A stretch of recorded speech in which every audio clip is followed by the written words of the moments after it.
Hey, everybody. Keep Hope Alive with Reverend Jesse Jackson. I am Santita Jackson. It is a blessing to be with you today on Sunday, February 22nd, 2026. It's a day that Jeremy, never wanted to have happen. It's a day I never wanted to see. Uh, when I'd have to come on the air with you and tell you that Reverend Jackson has gone on to be with the angels, as my mother called each of us. And she told us as he was resting in bed, having taken his final breath. He passed away peacefully on the 17th of February. Peacefully took a breath, and that was it. And so we just thank God for the life of Reverend Jesse Jackson, my father. I'm so grateful that I had the opportunity to be his daughter, to be with him. And I'm so glad that he followed his mission and shared himself with you, that he loved you so. Let's talk about this extraordinary life, a life that the world said was born in disgrace, but God gave him amazing grace. And look at the wonderful things that God did with him in his life and that he did for you. Everything he did in ministry for you. Let us not forget that he was a seminarian. He had a choice between law school and seminary. He had a choice between professional sports and the life that he led. Indeed, he was recruited by the White Sox to play professional baseball. But he had a calling on his life, and it was to comfort the disturbed and to disturb the comfortable. And now he is no longer misunderstood. Indeed, the Reverend Jesse Jackson that you see portrayed by the legacy media is not the one who you saw in life. You see that he was a coalition builder. You see that he was really trying to forge a new America and a new world, a beloved community. And so we thank God. We thank God for him. And so I want you to call us at 866-594-HOPE, 866-594-4673. See my cousin Rihanna Robinson there, sending you so much love, sending you much love, Miss La Savine and Andre and Dave Dowling and Bernadette. I've been off the air this week. AM 950 Radio gave me a lot of grace. There was a lot to do. There's been a lot to do, and I'll be talking to you about these plans for his homegoing service. Indeed, my mother said he's not having a funeral. He is going home because he has left his address, but now he has gone home.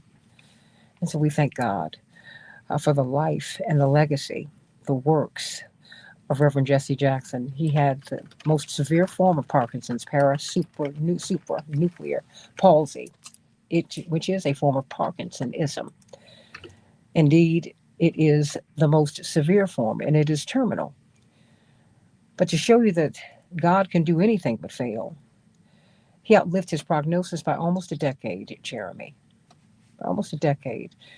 And so when we would see him walking fast and pushing through, he was really pushing through what the doctors told him. He pushed past them, pushed past what they said. We were at the Mayo Clinic just a few months ago, and we thanked them in Northwestern University Hospital and the caregivers. Oh, so many people who really worked to extend his life. And our physician, bless his heart, he said, this is a tragedy. I said, oh no, this is a triumph. He's had a triumphant life. All we came here to do was for you to tell us how he is and where he is, and we've got it from here. God's got it from here indeed, and God has had it from here. And so, here we are. So pray for me this morning, everybody. I need those prayers.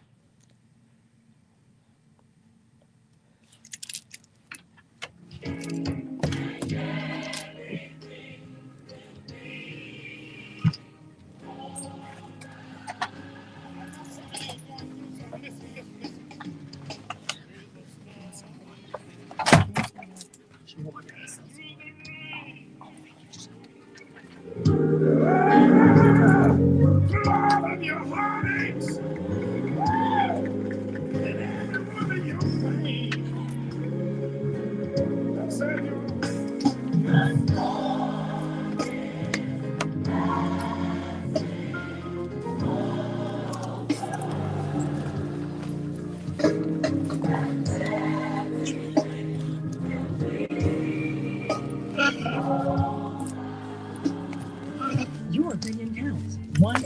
1-866-594-HOPE.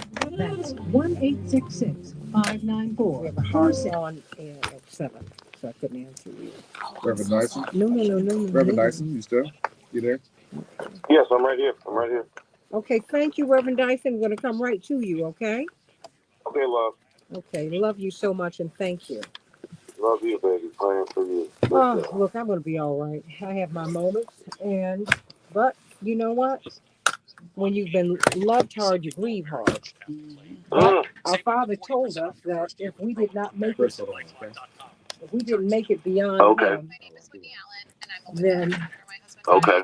He would not have done His job. So I had a present Father, and I have a present Father. So Yes, love. I'm not someone who's going to meet Him someplace. I have a Father who has been with me every single day of my life, and He is today. So we will give Him honor and tribute. My honor and tribute is to move forward and to continue with this fight. So let us go. Yes, love. Okay? All right. Thank you so much. I'm good. Thank you so much. Let me just get this.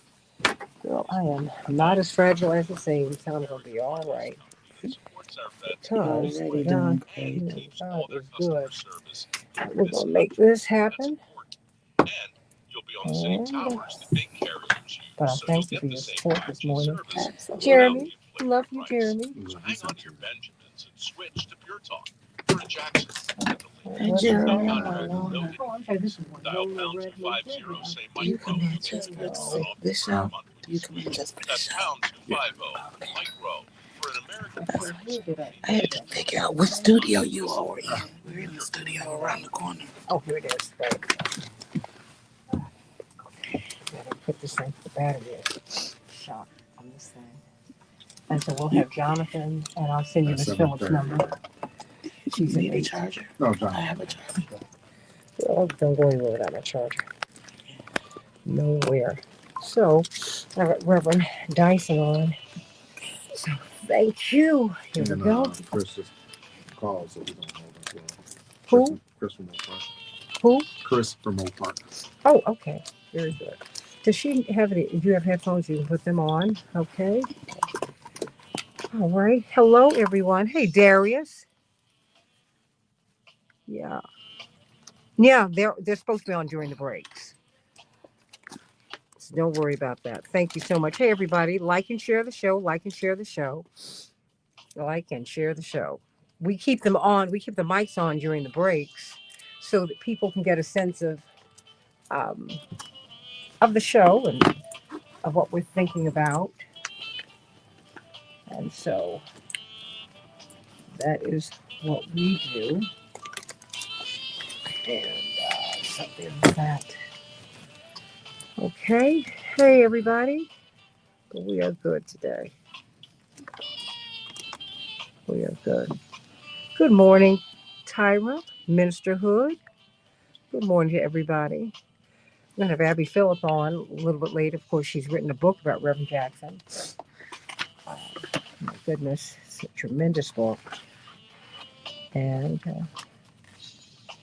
she wrote it just as he was making that turn. It's a dream deferred Jesse Jackson to fight political power.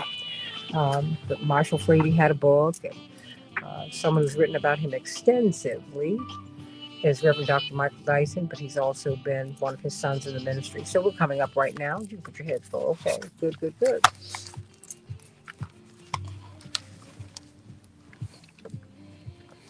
You're listening to Keep Hope Alive with Reverend Jesse Jackson. Call 1-866-594-HOPE. That's 1-866-594-4673.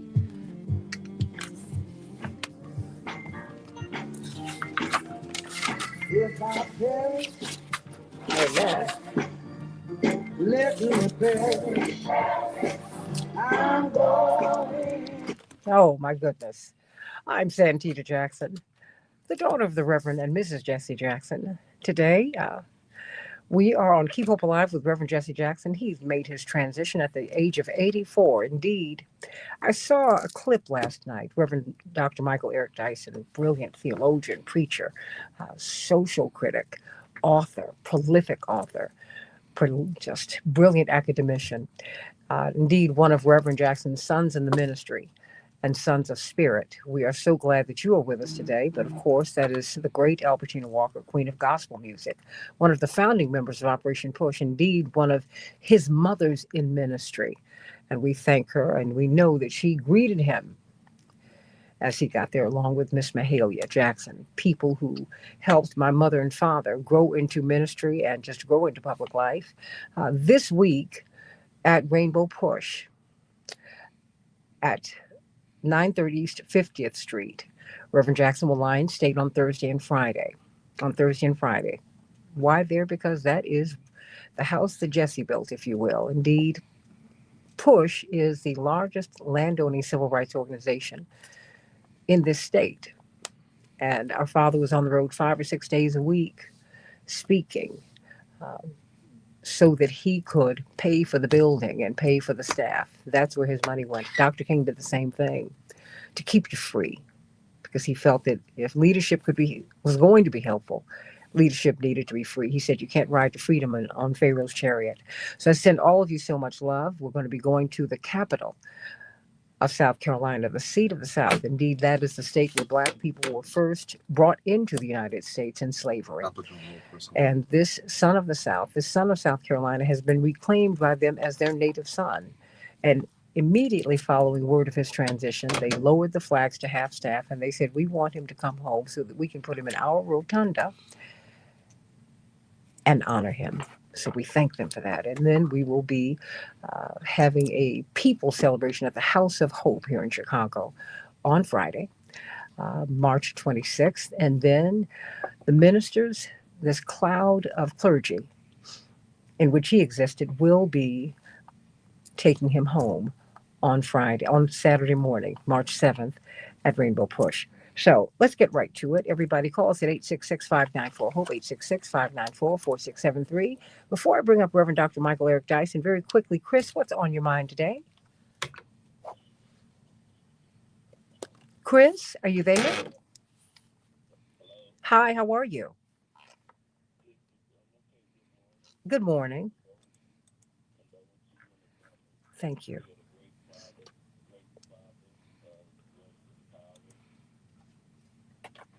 Thank you so much, Chris.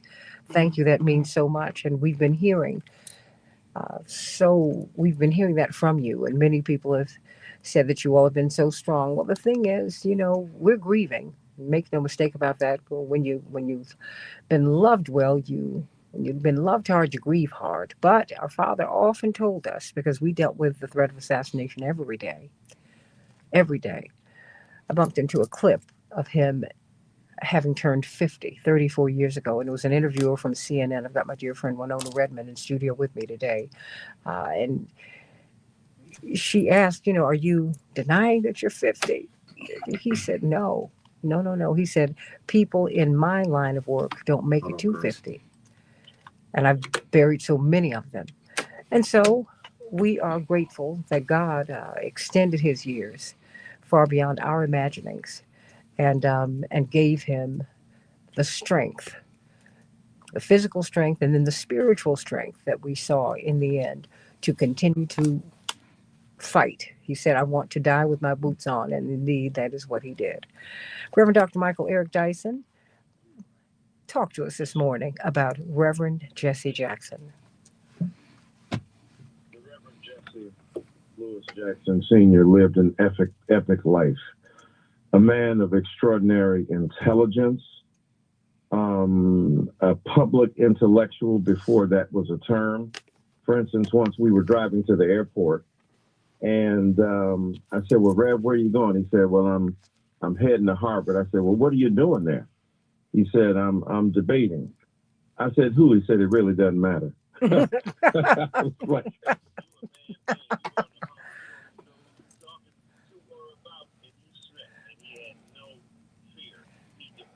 William Buckley, David Duke. I mean, the the extraordinary range of his intellect. And then, of course, his capacity to organize, having received the mantle directly from Martin Luther King Jr., being there when that prophet gave up the ghost and receiving that mantle and moving forward. At the same age, King had emerged on the national scene at 26 years old. And the Reverend Jesse Jackson, from that day forward, has never missed a beat in terms of sacrificing for people, serving the people.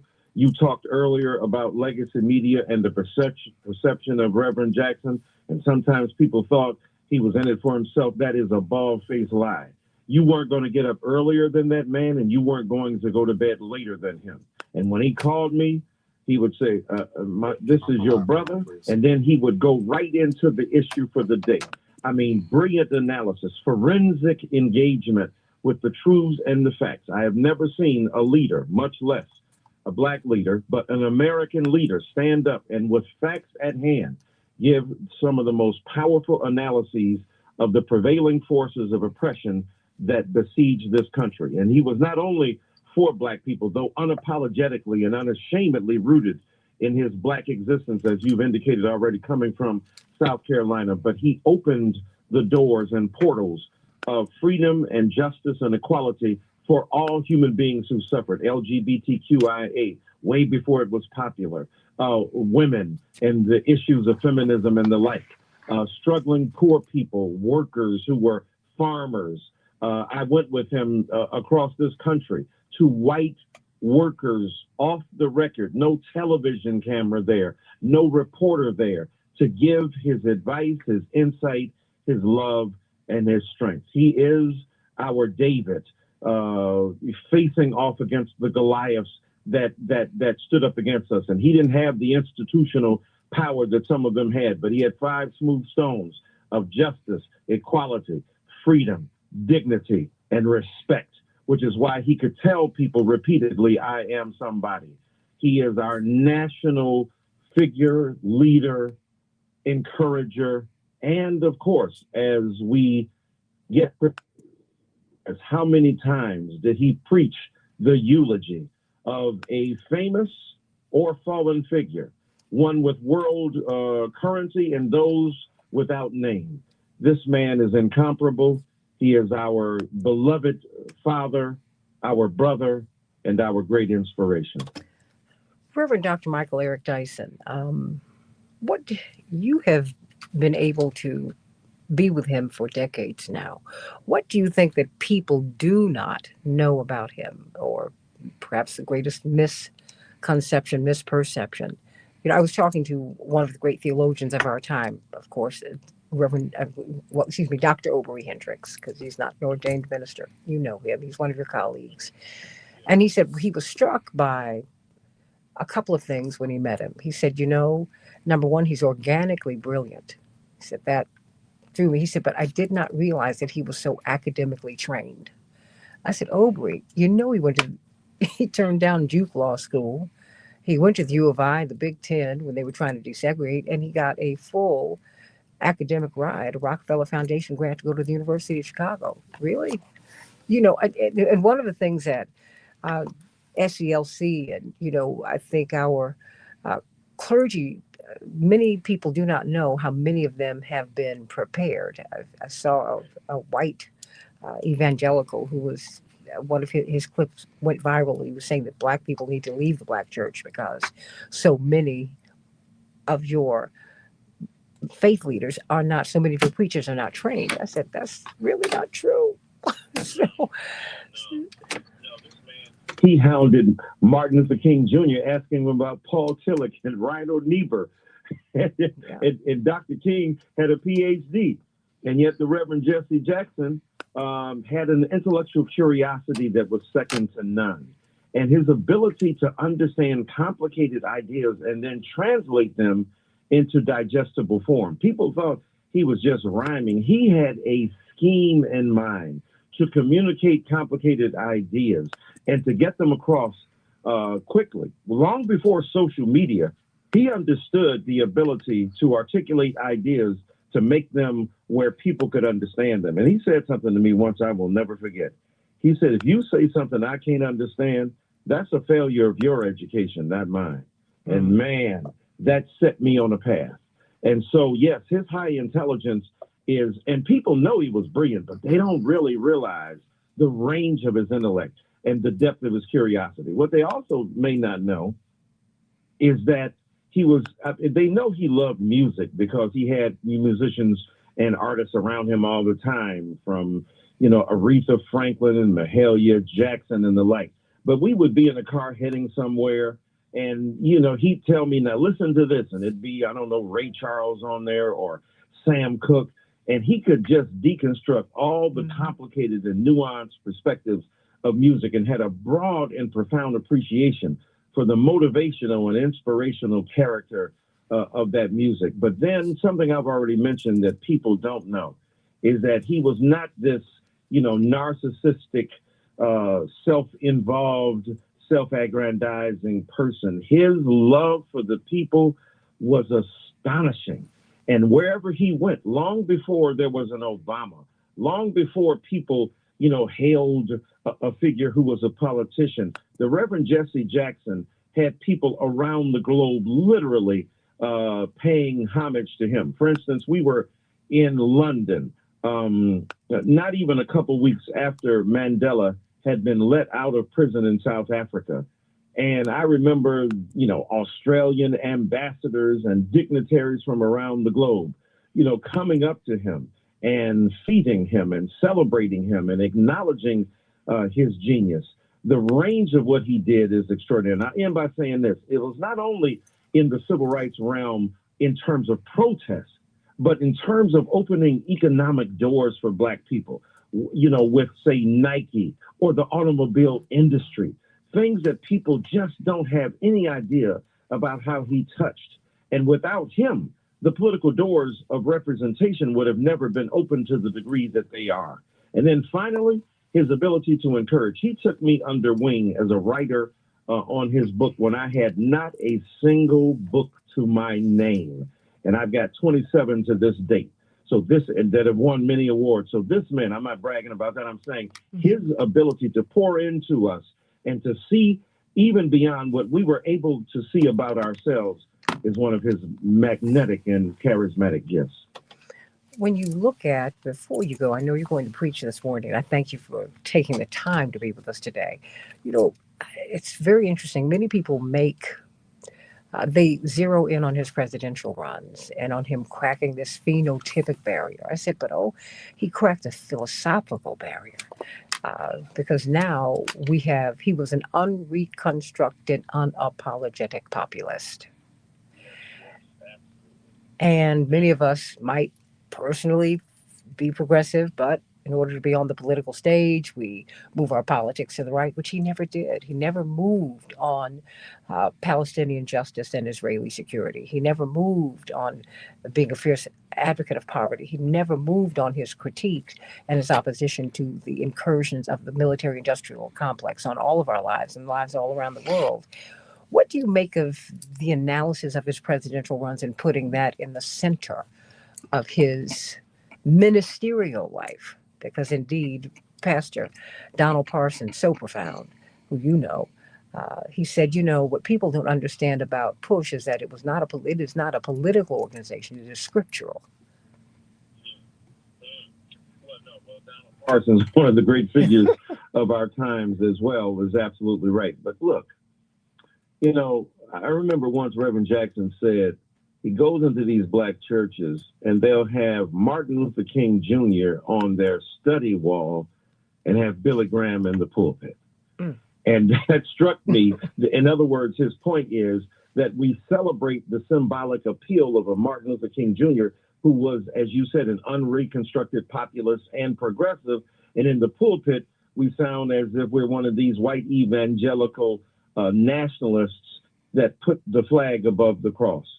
Jesse Louis Jackson Sr. was one of the great theological minds of our times and one of the great public moralists, arguing for positions in politics that reflected our profound commitment to an ethic and a morality that was about the other, about the humiliated, about the demonized, about the marginalized.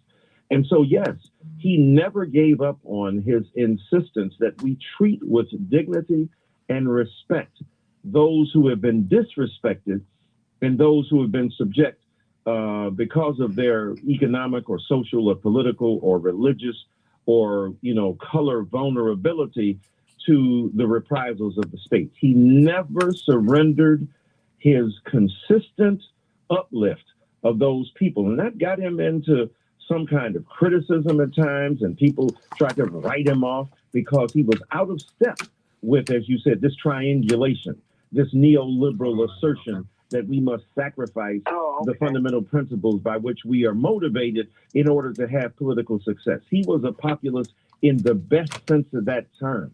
He was taking the impulses of the masses and then seeing them in light of the political structures and the public policies that needed to redeem them. And then at the end of the day, his consistency saw the world come back around to him. There would be no Mamdani in New York without the Rainbow Coalition that the Reverend Jesse Jackson put forth in 1984 and then again in 1988. And how he changed the rules of the game in 1988. It used to be winner take all. And then he insisted that a percentage of the votes be equally distributed among people who got at least 15% as they ran in these primaries. There would be no Hillary Clinton as the standard bearer for her party, no Barack Obama, who would have been the standard bearer for his party, and both of them being the candidates for their particular parties for the presidency, or Kamala Harris for that matter, without what Reverend Jesse Jackson did. And while he was doing all that, he never gave up on the fact that he was a country preacher committed to tell the truth about the world through the means of the gospel that he was willing to serve until his very last breath. Reverend Dr. Michael Eric Dyson, I knew you'd get it, knocking it out the park, encapsulating Reverend's life. Yes.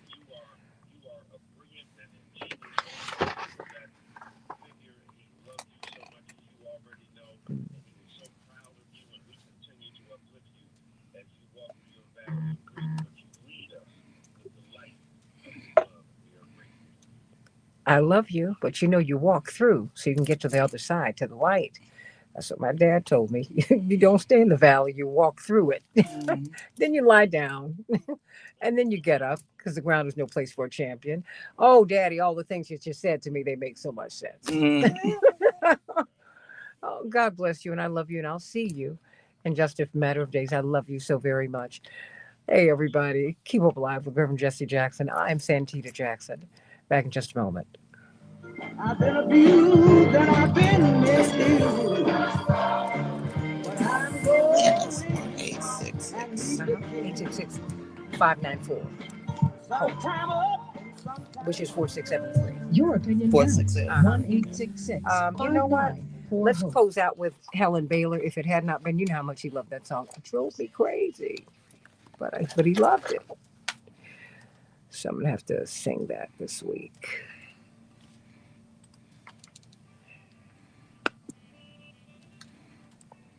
Oh, bless your heart. Thank you, Kevin. Thank you all for these wonderful expressions of love. They have helped us so much this week, I can tell you that. You all have just blessed us so, and thank you for that. Thank you. I'm trying to keep up with the messages this morning. Thank you, Jill. Congressman. Thank you. Oh, thank you very much. And Jeanette will be at 7:45. Okay. Okay, but we're going to the congressman. But first I need to get to the congressman. Let him. Is he there? Hello. Oh, hey, sweetie. Congressman, How you hold on, let doing? me lock you in. Congressman? Santita, hold on. I've got Winona in here He with me can't- this he can't morning. hear you, Santita. Nah, he can't. Oh, okay. Hey, Congressman, Who are you? my brother, love you. Who are you moving? Impossible. Well, okay. Keep hope alive. Yes, just want to give my condolences to Santina and her family. And what's your name? Bobby, And where you calling from, Bobby? downtown LA. Okay, that's All right, wonderful. hold on, Bobby. Thank you for this. Keep hope I alive. love these. Hello, Thank yeah, you for Fred this. from Los I love Angeles. You these. take my call? Open Hold this. on, Fred. No, Okay. no. I'm good. Okay. I'm okay. Thank you. Sure, I'm okay. I'm gonna be all right. Okay. I appreciate it. I appreciate the support more than my girlfriend. Good One of my morning, best Anita. friends is a psychiatrist. She called. I spoke to her last night. Good morning. Is there something you wanted to say? You just want She to said it's just come like on? you. They'll You talk. want me to say what I was going to say? No, just hold on. We're about to come up. Hold on. Okay. So you got Bobby, Fred, and Anita, Okay. and Chris can't call back on. Okay. Let me bring on my brother first. Call 1-866-594-HOPE. That's 1-866-594-4673.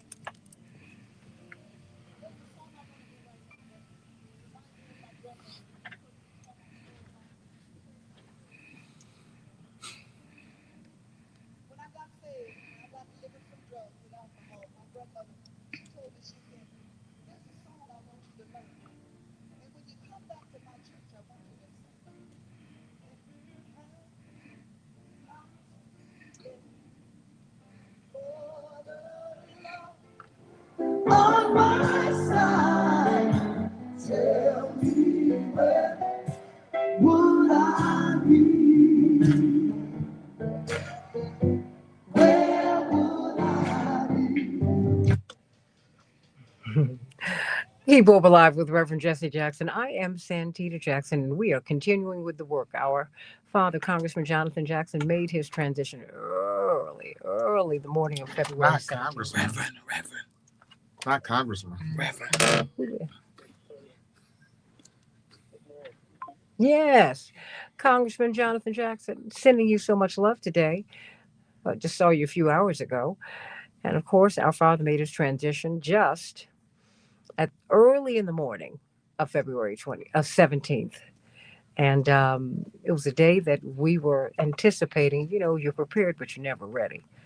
But we've been so blessed, to be with each other and to have had the love of so many people. But to have had a present father, what a gift that has been. What's on your mind this morning, my dear beloved brother? Cynthia, thank you for standing in Dad's rightful place and having been beside him for these 20 plus years on giving information out every Sunday morning to so many people across the country and the platform. And you are right where he planted you. You're doing what he would have wanted you to do. And if he were alive today, he'd be right here, right now. I just want to say thank you to everyone that's been so kind and gracious with their prayers, thoughts, and all the love they've expressed. You know, I reflect on February 17th, and I remember a story Dad and I had talked about that on President's Day, of course, he would always look for all the details in history and everything. So I kind of smiled and laughed. Even on February 17th, I said, did he pick this date? Because Frederick Douglass, his mother, his only memory of his mother is her calling him his Valentine. So, of course, being born into slavery, he didn't know his birthday. And after he was able to become literate, he just chose a Valentine's Day to be his birthday because that was his only memory of his mother. And I said, you got a way of tying history together, Dad. What a blessing. What a blessing. What if you know, it's hard. People ask us, you know, they've asked us throughout the week, you know, can you choose a memory with your father? I'm like, really? He was present with us so much. I can't just choose one. Because he was with us all the time. He was very intentional, Jonathan, about being with us. He said, I can't give you presents, but I can give you presents. And that is what you will always remember and carry with you. Your thoughts? This morning I thought about it. I'm like, why am I hurting so much? And of course, it's natural to grieve your father. And then I said, I just need to reflect upon it. I lost my political leader. I lost my father. I lost a friend. I lost my freedom fighter. I lost my reverend.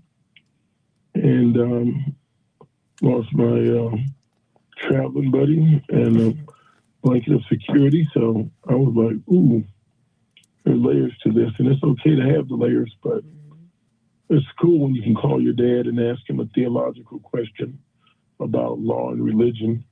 And he can point you to a scripture and give you a thought. And it's cool when you can talk to him about the news. And he can tell you what you should be looking for. And it's great when you can tell him about your personal issues and he can counsel you. And then all in a day, go watch a basketball game and like the same food.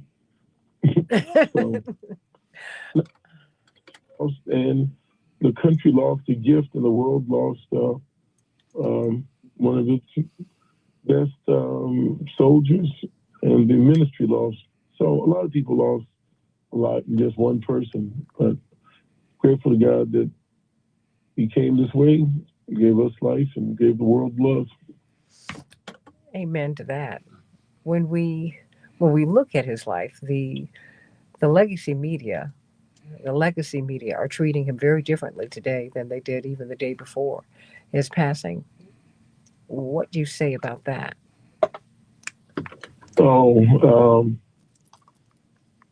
They know better. So oftentimes they get caught in, how do you sell commercials and ads saying that someone's great?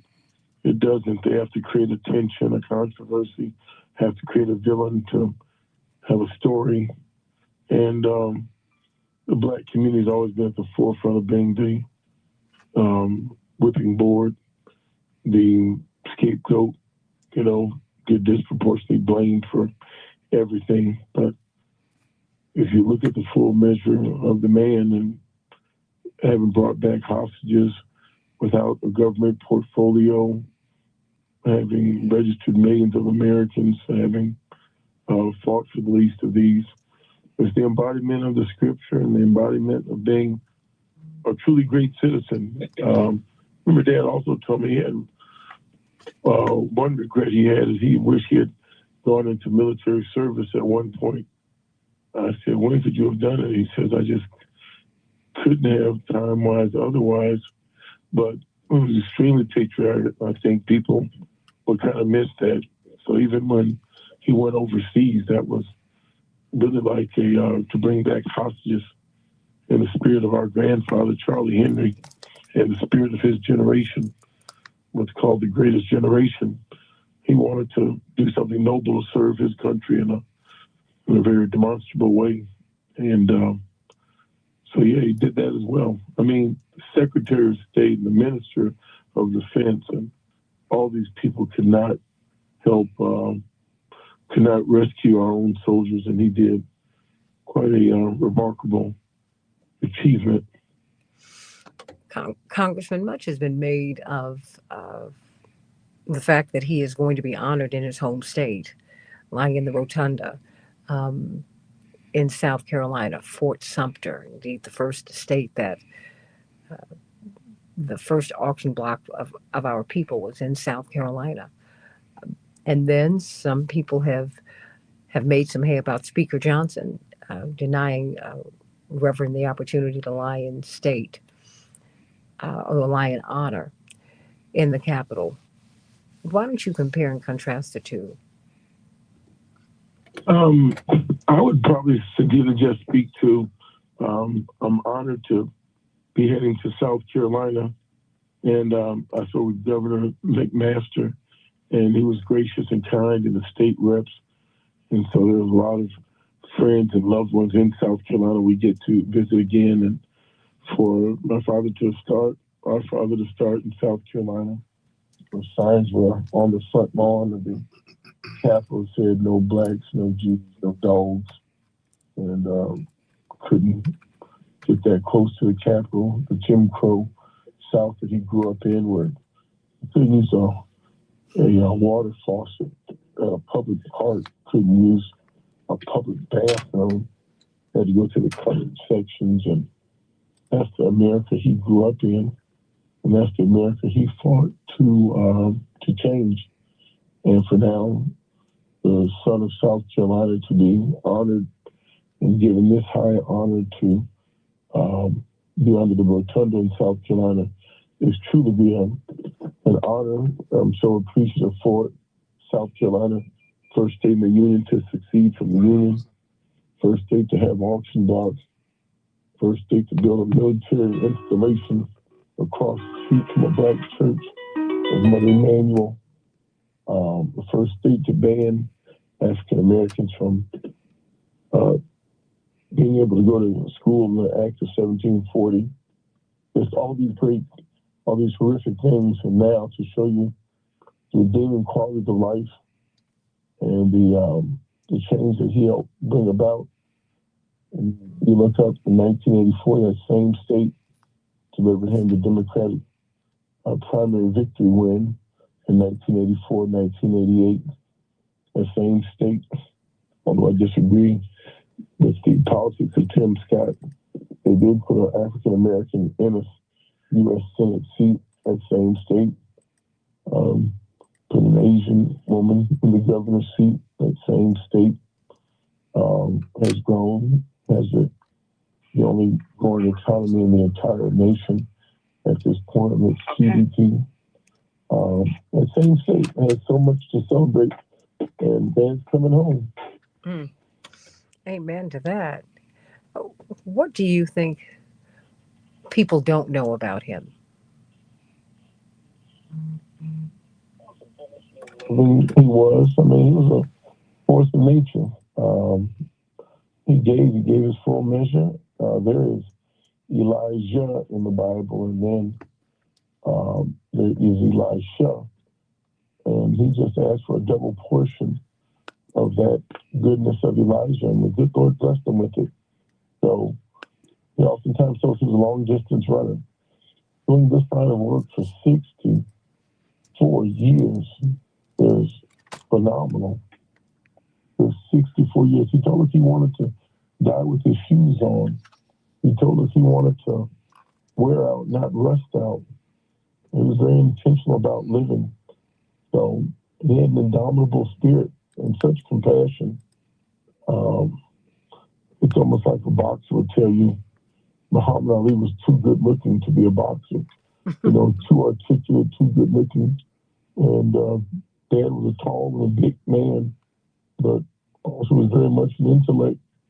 And so, most times you see bigger people, that have just brawn, but he has brain and brawn. And just a loving man. Never gave up on us as children. And that is true. It's when we were at our worst, he was at his best. I always say that on my worst days, he always made me feel like I was the best thing that ever happened to him. And I know you had that feeling too, Jonathan. When your back was against the wall, he was up against your back, pushing you forward. Be associated with everything you just said. That's the highest honor I could say. When we were at our worst, he showed us his best, that never raising a voice, never ever anything like that. If there was something going wrong, he had the attitude. He had to love it out of us. Mm-hmm. He had to love it out of us. You know what? I've got Reverend Jeanette. Yes. Well, he told me that too. He told all of us that. Like, no, we're going to get through this. Well, you did. That's right.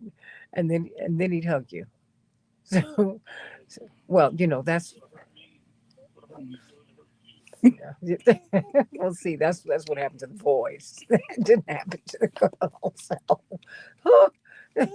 Jackie and I didn't have that experience. He just thought that we were crazy. Yes. Okay, sweetie. I love you so much. What would you like to say before you go?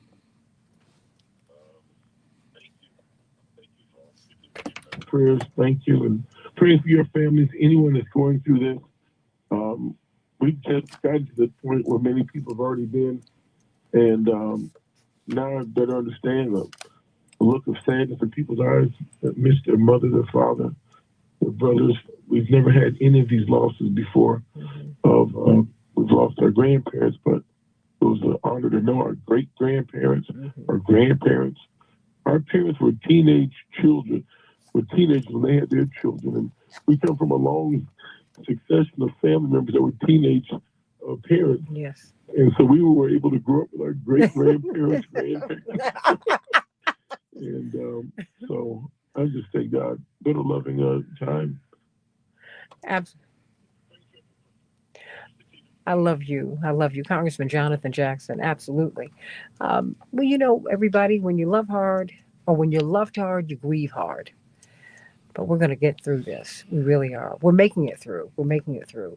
You know, when I went away to college, my father said this one last thing before the car pulled out of the driveway. He always had a Buick station wagon. When my sister was born, he said, "We are a station wagon family." Not a cute car. He said, "But what car did Dr. King drive?" "Don't know." He said, "There you go. So much for cars and their importance." He said, "I want you to find a church because the storms of life blow and they blow, they hit without warning. And if your soul is not anchored in the Lord, you will surely drift away. And if you drift away, I will not have done my job." And he said, "Baby, I can't live with that." And so we continue to move forward. Reverend Dr. Jeanette Wilson, we've got a lot of callers on, but I know you are preaching this morning. What's on your mind today?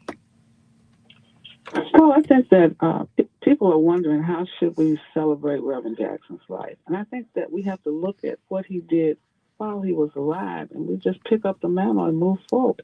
He registered more voters than any other person, individual person, and any other candidate for president. We need to register every eligible voter all across America. That should be something every faith leader, every teacher, everybody, all across America. We're going to increase voter registration. And the second thing, we must increase voter turnout in the midterms.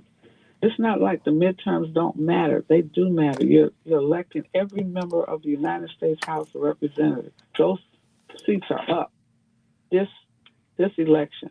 The state legislative bodies are up.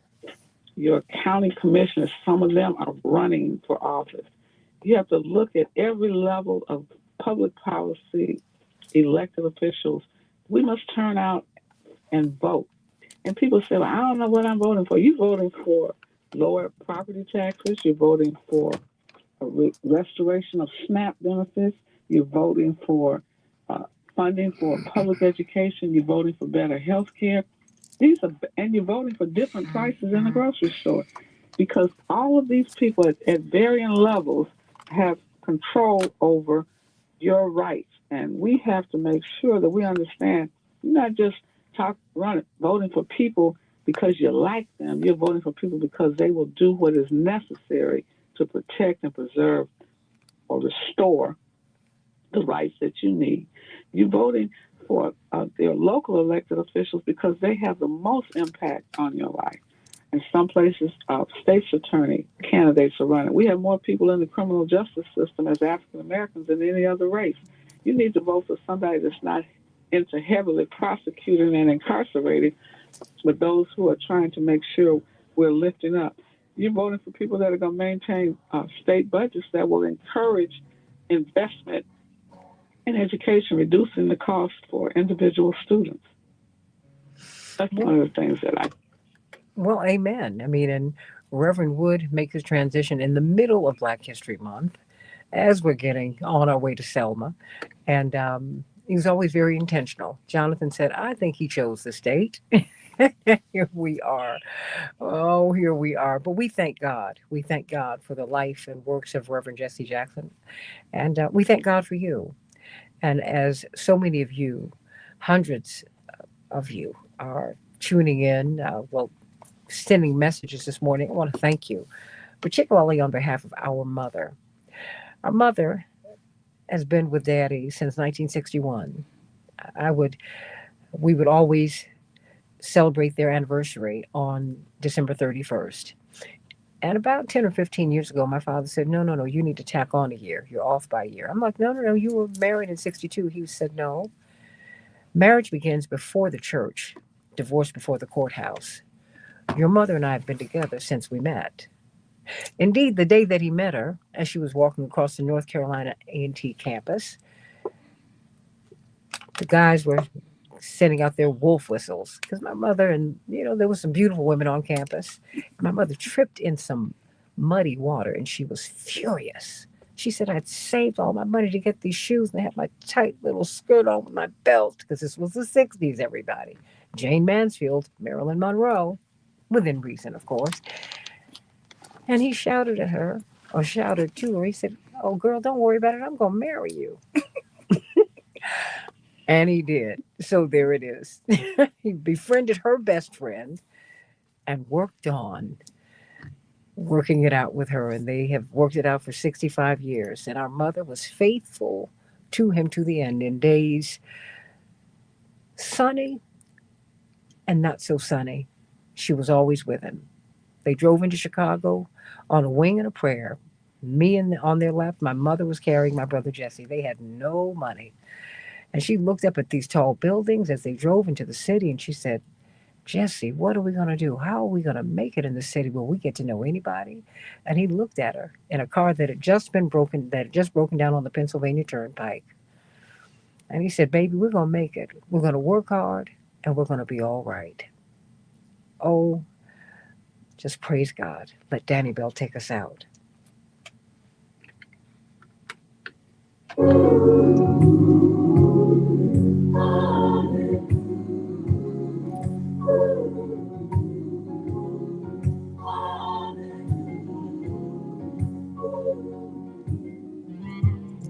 Coming up, we'll have closing thoughts. Thank you from all. Reverend Jesse Jackson. Right You here are your. on Keep I On love you, Alive. Tyrone Studemeyer. Love you, love you, love you so much. Thank you for all that you've done and that you're doing for us, helping to get all these people in. I'm gonna have to get some people in myself. So I don't have enough room for some of my college roommates coming in. Someone who I imposed myself upon to be a college roommate. When my father ran for president, I was very, very anxious. It was a very, very tough time for me. And I think of my girlfriend, of course, who is now a psychiatrist, Dr. Cindy Carter. We lived in Bethune Hall. These were the smallest rooms in the world. There was room for it was new at the time, and it was fly, but it was like a box. Twin bed, step, your closet, step, your desk, step, your dresser. That was it. And I shared a room with her for about 5 weeks. Yeah, I am. And I'm talking here. Because I didn't want to lose my father, and she knew that. Because that was a very real threat. Many people, we didn't expect that he would make it through. It's nothing but the grace of God that got him through that race. He was the most threatened candidate in American history, and he became even more threatened in 1988. And we'd always lived with death threats, lots of them. But I want to thank her in a special way. She and I had a wonderful conversation last night, reminiscing about that time. She said, "I just have been concerned about you." She said, "Even I'm going to be in Chicago, even if I don't see you." I said, "Oh, don't you dare." So we're going to work this out. And so many of my friends have lost a parent or both parents or siblings. And our family circle, though threatened with assassination for so many years, we've been able to be together for 65 years. And we thank God for that. And those of you who are going through, trust me, you walk through the valley. You don't stay there. You lie down by the still waters.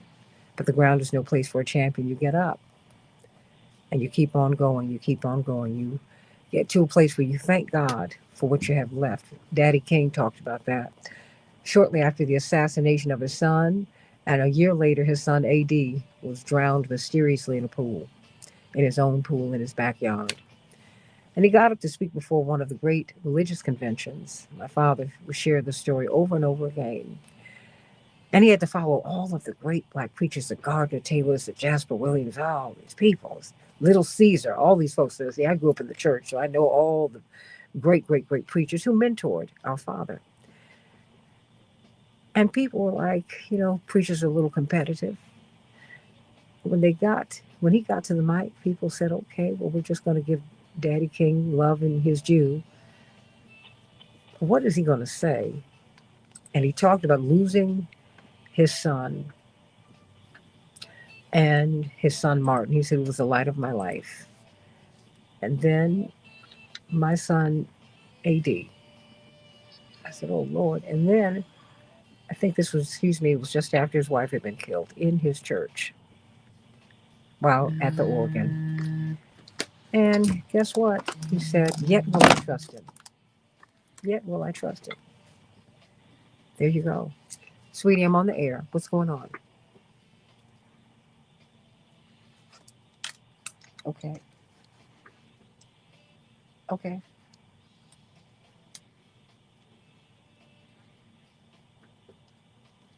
Okay. Stand by. I will. Let me get through this show and I'll call you right back. Okay, baby? It'll be in an hour. Okay. Okay, I will. Okay, give my love to your husband, okay? Okay. How much time do we have, sweetie? You have about 30, 40 seconds. Okay.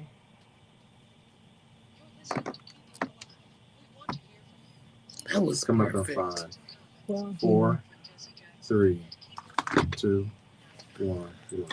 hey, everybody. Keep Up Alive with Reverend Jesse Jackson. More reminiscences about Reverend Jackson. Call us at 866-594-HOPE, 866-594-4673.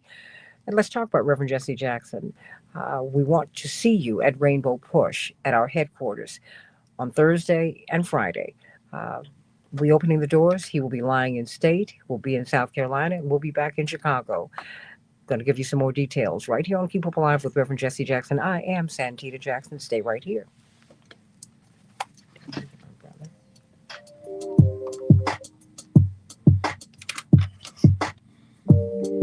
Thank you for listening to Keep Hope Alive with Reverend Jesse Jackson. For more information on upcoming shows and guests, please visit our website at I need to send you her number. I'm sorry. KeepHopeAliveRadio.com. Okay, let me send that to you right now. Is Dr. Wilson, Reverend Wilson, staying on? She did? She's still here. Okay, I thought she was going to be leaving. That's. You can talk to her. She can hear you. Well, I can't do it right now. Let me send you Abby's number. Yeah, but yeah. So let's here call her right now. Thank you so much. Hey, Yusuf? Great, honey. I'm on the air. What's up?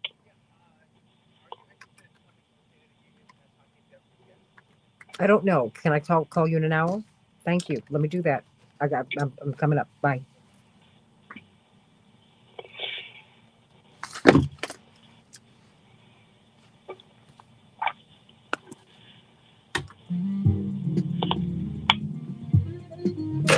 Hello. Hi, good morning. Abby Phillips. Hi, good morning. This is Keep Up Alive. Let me mark your name and send you the hello, please. Okay. Sorry, Good morning and Oh, welcome to Keep Abby, Hope it's Alive Santita. with Reverend Jesse Jackson. Hi, Santita. Hey, how are you? I'm doing Thank you. well. How are you? I am, all things considered, I'm doing well. God is good. Reverend Jackson No, live, God is call good. toll-free, God is good. 1-866-59. God is Hope. good. That's God is good. Thank you for having me on this morning. I appreciate it. No, I appreciate you. Thank you for making the time. I know you're very busy. One moment, please. We're going to come on up. Let's find Aretha. The same song? No. That's the only song I really have. Precious Memories. Do they have from Amazing Grace? I don't think I have Precious Memories. I'll look.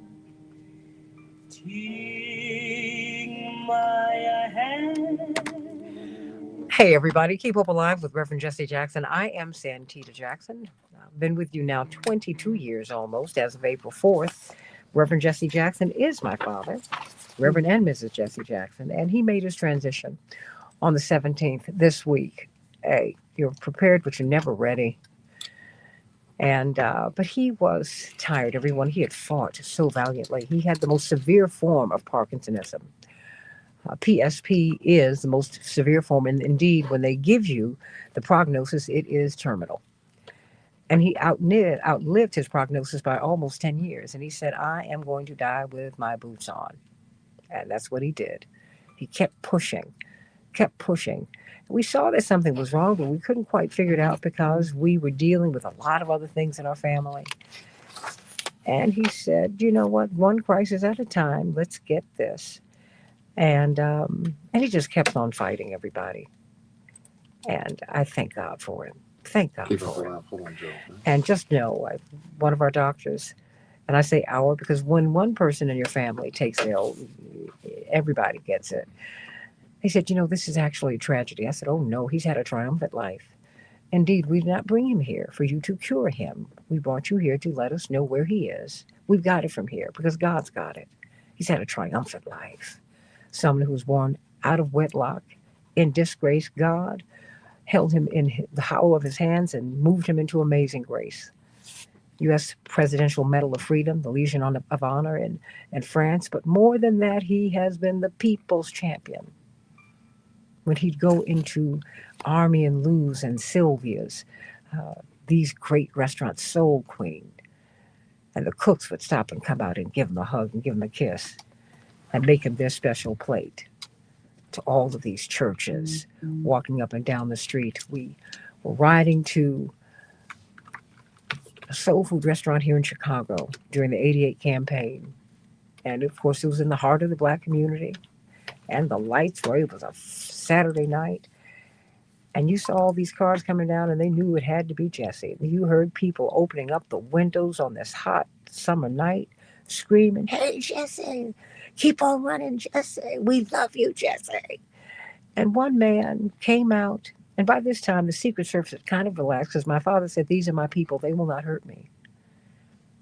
And he came up to my father and he grabbed him by both hands and he fell to his knees. And you could see that he had lived a really hard life. He had experienced a lot. And he said, man, keep on running for me. Just keep on running for me. And he continued to do that until the very end. The honor that he gets is from you, is from the people. And he was humbled by it, and we are too. We've got Abby Phillips, a brilliant journalist, someone of whom he was so proud, from CNN. She's written a tremendous book about him. Indeed, it helps you to look at his political life, and it puts our mother and father's partnership at the center of it. I'm so grateful that she did that because it was so insightful. I encourage you to get this book, A Dream Deferred. Oh my goodness, what happens to a dream deferred?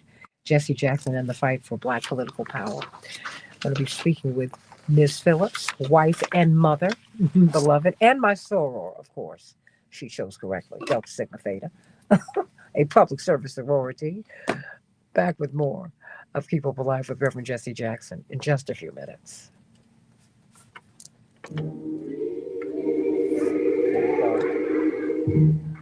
There you go. That's it. That's it. That's it. Stay right there.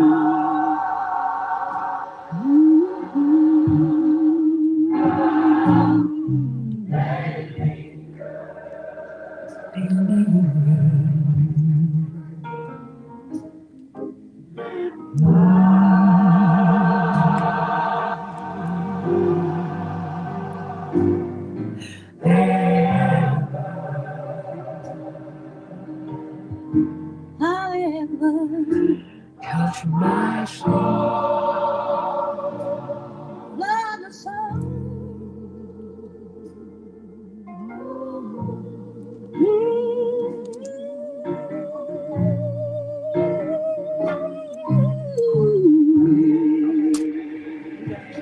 Your opinion counts. 1-866. All right, Abby, we're coming up in about 3.5 minutes. If you have to do anything, change clothes, give your baby another hug.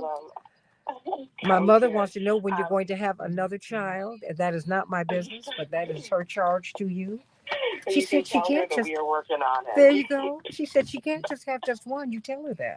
She's got to have a lot of kids. I said, oh, Mom. We are working on it. Yeah, Yeah, it's been a busy few years, I'll tell you that. I know, but she says, you know. God's timing is God's timing. Well, look, I'm not mad at you, but she said that's what she wanted me to tell you this morning. She's got to have another baby. That's it. But thank you so much for being with us. Oh, well, you know, my mother feels it. My mother and father felt that you needed to repopulate the earth. I remember when she told us that she was having, well, Jackie, and we were already 4 kids. We were like, "What? Right. You gonna have a what?" I said, "Well, Well, oh, I'm one of 6 too. Oh my gosh. So I remember exactly the moment that my mother told us that we were having baby number 4, 5, and 6. I was like, don't you think we've had enough? Oh my gosh. See, no one in the neighborhood had like 4 was like people had 2 and 3 kids. But 4, whew, the Esterlys across the street had 4. Ramsey Lewis lived next door. He had 7. The Thompsons had 5. I can tell you who had, who had all these kids. But and then my father got a station wagon. He said, "We're a station wagon family now." He was so proud. And I said, we were like, "This is not a fly car. Everybody in the neighborhood's got a nice car, except us." Oh my goodness! But I want to thank you for your book. God. Oh, look, I've been really blessed. I want you to say hello to my dear friend Winona Redmond. She does, indeed, Reverend kind of rescued her from the corporate world. She was been one of the young African American women in the C-suite here in Illinois, and really in corporate America. But now she is doing, I guess, publicity and so many other things, image building and all of this. And so she came in this morning, I guess, to make sure that I would not fall apart. You're doing excellent. Oh, that's wonderful. But it's okay. But you can say hello to Miss Phillips. She's right. She's on right now. She's sitting. Well, she's just sitting here. She's not going to be on the show, but she's sitting here. But you can say, I wanted her to say hello to you because she's. Hey there. Well, We do a lot. She's not. It's so nice to meet you virtually. I'm sure we'll have a chance to over the next. Hey there. You put it on the mic. Hey there. We do a lot with NABJ too, Abby, and we're so happy with all that your book and everything. Yeah, so thank you so much. I mean, thank you for saying that, and thanks for everything that you've been doing. I know that the family needs it right now, all the support that they can get, so it's appreciated. So thank you. They are a blessing. He was my big brother, and everything I did in media, especially, he just gave us the way. Yeah, well, he had it was almost like media was his second love. He would watch CNN closer than my own mother. Yeah. Abby, I say he's a journalist too. I know. We gave him the Lifetime Achievement NABJ Award, and I say he's a journalist. He was a master journalist message. So it's Santita. Absolutely. You still have Chris, Bobby, Fred, Joe, Santita, that opening was so beautiful. Okay, tell them I will be coming to them. I just need to get through this with her. Coming up in 30 seconds. Okay. Okay, we're coming up in 30.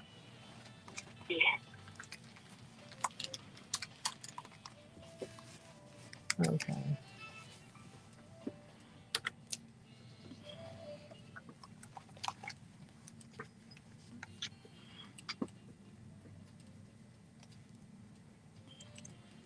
You're listening to Keep Hope Alive with Reverend Jesse Jackson. Call 1-866-594-HOPE.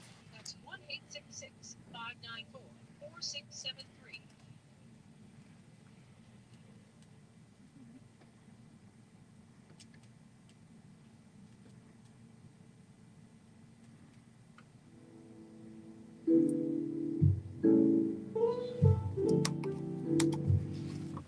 The angel's watching over me. That's right. Our mother said, your father has gone to be with the angels. Indeed. Indeed. He was our angel on earth, as our brother Congressman Jonathan Jackson said. When you were at your worst, he was at his best. He had your back. And he said, I'm going to love you through this. What a wonderful human being. And it's a real blessing, I have to tell you, everybody, to be able to say that about my father and my mother as adults. And for my mother, who has been with my father 65 years, she said, I can say many things about him. And she said, sometimes he would try me, but he doesn't have a mean bone in his body. Wow. Abby Phillip, brilliant journalist from CNN, has written a tremendous book, A Dream Deferred. Jesse Jackson and the fight for Black political power. Thank you so much for being with us this morning, Sorrel Phillips. Talk to us this morning. Much for having me, and I could listen to you talk about your father all day long, because the truth of the matter is that you and your entire family, you obviously know him better than anyone. And so I was so grateful to have your guidance and support throughout this process of trying to really get to know a portion of his life a little bit better and help the world get to know that a little bit better. But as I think about the last few years that I got to know your father and that I got to spend time with him and learn about him, I will say that he was already in the throes of this disease, but he never, ever gave into it. You know, from the very moment that I met him, he had the same fervor for life, the same energy, the same desire to keep doing. And it was amazing and it was remarkable. And I think one of the things that I really wanted to convey to people, because somehow I don't think people really understand, was that Reverend Jesse Jackson was tireless in the true sense of that word. I mean, he truly never wanted to rest, and sometimes he was forced to rest. And sometimes, especially toward the end of his life, this disease really made him have to sit down and let others take care of him. But he had an energy that I think was unmatched for most of his adult life. And the amount that he was able to accomplish, most people would only be able to do a fraction of those things in their entire lives. And I think it is rare and it's extraordinary. And I think it was very clear to me that, you know, I think especially if you were around in the 1980s and you witnessed those campaigns, you understood Jesse Jackson. But it's a natural thing. As time goes on, I think younger generations aren't taught as much, and I think it's on us to do that work. But I think it's important for people to really understand that he was breathing rare air for about 60 years in public life, meaning that he was one of maybe a couple of dozen of people maybe on this planet who accomplished the types of things that he did. And for that reason, he is one of the greatest of us, the greatest of Americans, the greatest of Black Americans, and the greatest of his generation of civil rights leaders who he grew up with and learned from. Abby, you were born just weeks after his 88 campaign ended. I would think that you would start with your political, have a political tome about a Black political figure. I would think that you would start with President Obama, because for so many of you, he was the person you voted for. The first person I voted for was Reverend Jackson, and people of my generation, and the curiosity has been about him, understandably. Why did you go back to Reverend Jackson? I always found that to be curious. Yeah, I mean, for me, this is about making sure that a chapter of history is properly documented. And, this is not to say anything about President Obama. I think there has been a lot written about President Obama, and I think that there is, I think it's relatively easy for people to put him in the proper context. But there was something that, as soon as I started looking a little bit into this question of what is really Reverend Jackson's legacy and what impact did it really have, it became really clear to me that there was still a need for history to put him in the proper context, to properly acknowledge what he contributed. Because, and this is really the premise of the book, because if you had just written about these campaigns in 1984 and in 1988, I think you would have missed the context. You would have missed the fact that in the decades that passed, his legacy grew richer and deeper and more meaningful and more significant.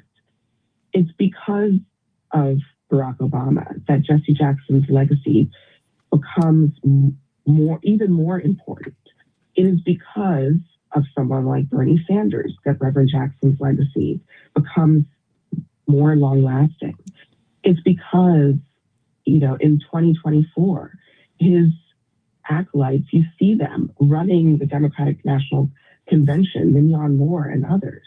So to me, the passage of time really proves the case. It proves the argument that you really couldn't understand the full impact of Reverend Jackson, even if you had written this book in the time that he did all of these things. And I was concerned that, first of all, that journalism, I'm a journalist, but I was concerned that journalism at the time had not really done him justice. And that there was a real need to go back and really dive a little bit deeper, unearth some of these stories, and more importantly, talk to people who were there, who were alive while they are still with us. Because we are, Santita, as you know very well, we are coming to the end of this generation of people in the civil rights era. And your father is one of the last of the giants of that era. And when that door closes, it closes. We're not going to be able to get those stories back. We're not going to be able to go back and try this again. And so, as a journalist, as somebody who believes in history, who understands how important it is, we have to take it upon ourselves to make sure that those stories are told, because no one else is going to do it for us. There's so many people who want to write Reverend Jackson's legacy and call him all sorts of different names and characterize him in all sorts of different ways.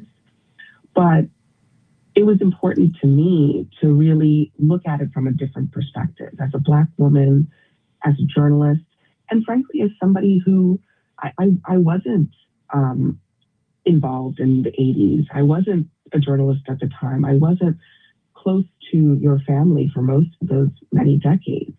And so I actually view that as something of a benefit in this particular situation, because I was able to come at it with fresh eyes and really look at it as an outsider and try to convey what I think is as true as I can, what is as true as I can decipher. And some people really need that. They want to feel like they are hearing it from somebody who doesn't have skin in the game. And if coming at it from my perspective helps them do that, that's great. But I also think that history requires this. And I didn't think that anybody else was going to do it.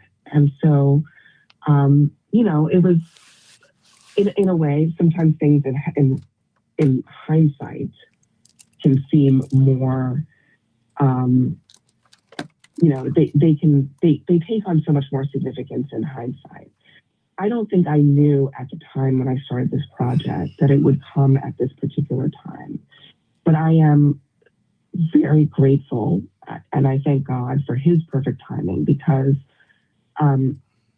that was all, I think, divine timing, that in this moment, when you really need perspective on Reverend Jackson, I'm very grateful that this book is there to provide at least some of that perspective. What surprised you about Reverend Jackson as you researched him? I thought it was very interesting that you looked at how Republicans came for him. Democrats never embraced him, but he really strove to be an independent person. You talked about the monies that he was offered by Republicans, and he rejected that. And there was just so much that you unearthed that I knew that a lot of people, I don't think that as they have researched him, that they have never really They either didn't bump into it or they did not report it. Many people have been surprised by these entreaties from the right for him to come to their side, and the fights that he had within the Democratic Party to just the fight for Black political power, not partisan power, but political power. Abby, what surprised you about him? Yeah, I mean, well, there are so many things that surprised me, but I would say that he is so strategically minded and really has always been. And he learned that from Dr. King, but he really took it to another level as he developed first Operation Breadbasket, then Operation Push, and then as he started diving into politics. Everything that he did was about gaining leverage. And the leverage was on behalf of the people. And so he would sit and he would talk to just about anybody. And he wanted it to be clear that Black Americans were not just trying to be loyal for the sake of loyalty. They needed their elected officials to do things on their behalf.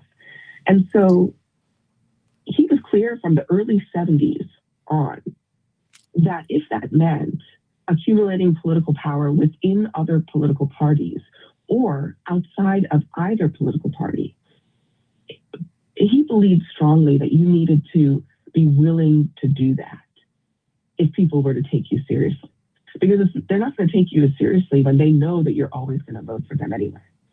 So to me, that strategic mindedness was so important. And one of the stories that that I was told by one of your siblings as I was working on the book was about the lead up to the 1980 campaign and how Ronald Reagan came to Chicago to call on Jesse Jackson and to try to see if he could get an endorsement. Yeah. And first of all, I think a lot of people didn't even know that Ronald Reagan was courting him. But Reverend Jackson essentially trying to pressure the Carter administration to do more. Mm-hmm. And so Ronald Reagan saw a potential opening and he came to Chicago and he came to Push headquarters and he sat in, the outer office and was waiting and he was talking to one of Reverend Jackson's aides, who I believe is was a close family friend of yours, Santina's. And Ronald Reagan had no idea he wasn't talking to Jesse Jackson. That's right. Apparently he couldn't tell these two Black men apart. And when they finally got into a meeting together, Reverend Jackson sat and he listened to Reagan as Reagan sort of offered all these pleasantries. But then he told him, you've been playing footsie with the KKK by, giving speeches and in a town where the same town where Chater, Schwerner, and Goodman were killed. And he confronted Reagan on that. And, Reagan denied it, of course, and said he wasn't trying to send any signals to white supremacists. But, I think a lot of people today would never have taken that meeting. They would never have sat in the same room with somebody that they disagreed with or who they thought was sending subliminal signals to white supremacists. But Reverend Jackson did. He took the meeting. He confronted Reagan about it. And then after the meeting, he was clear that he wasn't going to do that. He wasn't going to give his endorsement to someone who didn't respect Black Americans enough to not pal around with people who didn't see them as fully human. And I thought that story was instructive in so many different ways, not just because of the political lanes that tried to draft on Reverend Jackson's influence, but also because of another principle of his that I think people don't really understand, which is that, he met with George Wallace. Mm-hmm. He met with Ronald Reagan. He would meet with people all the time who he disagreed with on fundamental things. And I think he fundamentally believed that there was no stone that should be left unturned. There was nobody who should not be convinced or persuaded. There was no place that his message couldn't go. And I think that's a powerful political tool that I don't think enough people utilize and understand.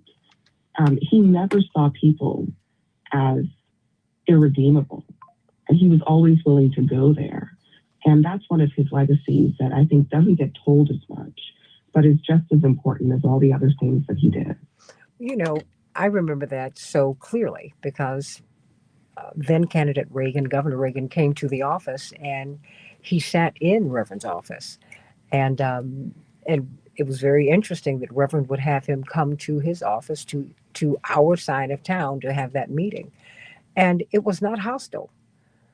But one of the things that President Carter understood about Reverend, he said, you know, because Reverend was one of the few, I guess, very well-known Black leaders who did not run after President Carter and give him an endorsement in '76. Their relationship grew over time.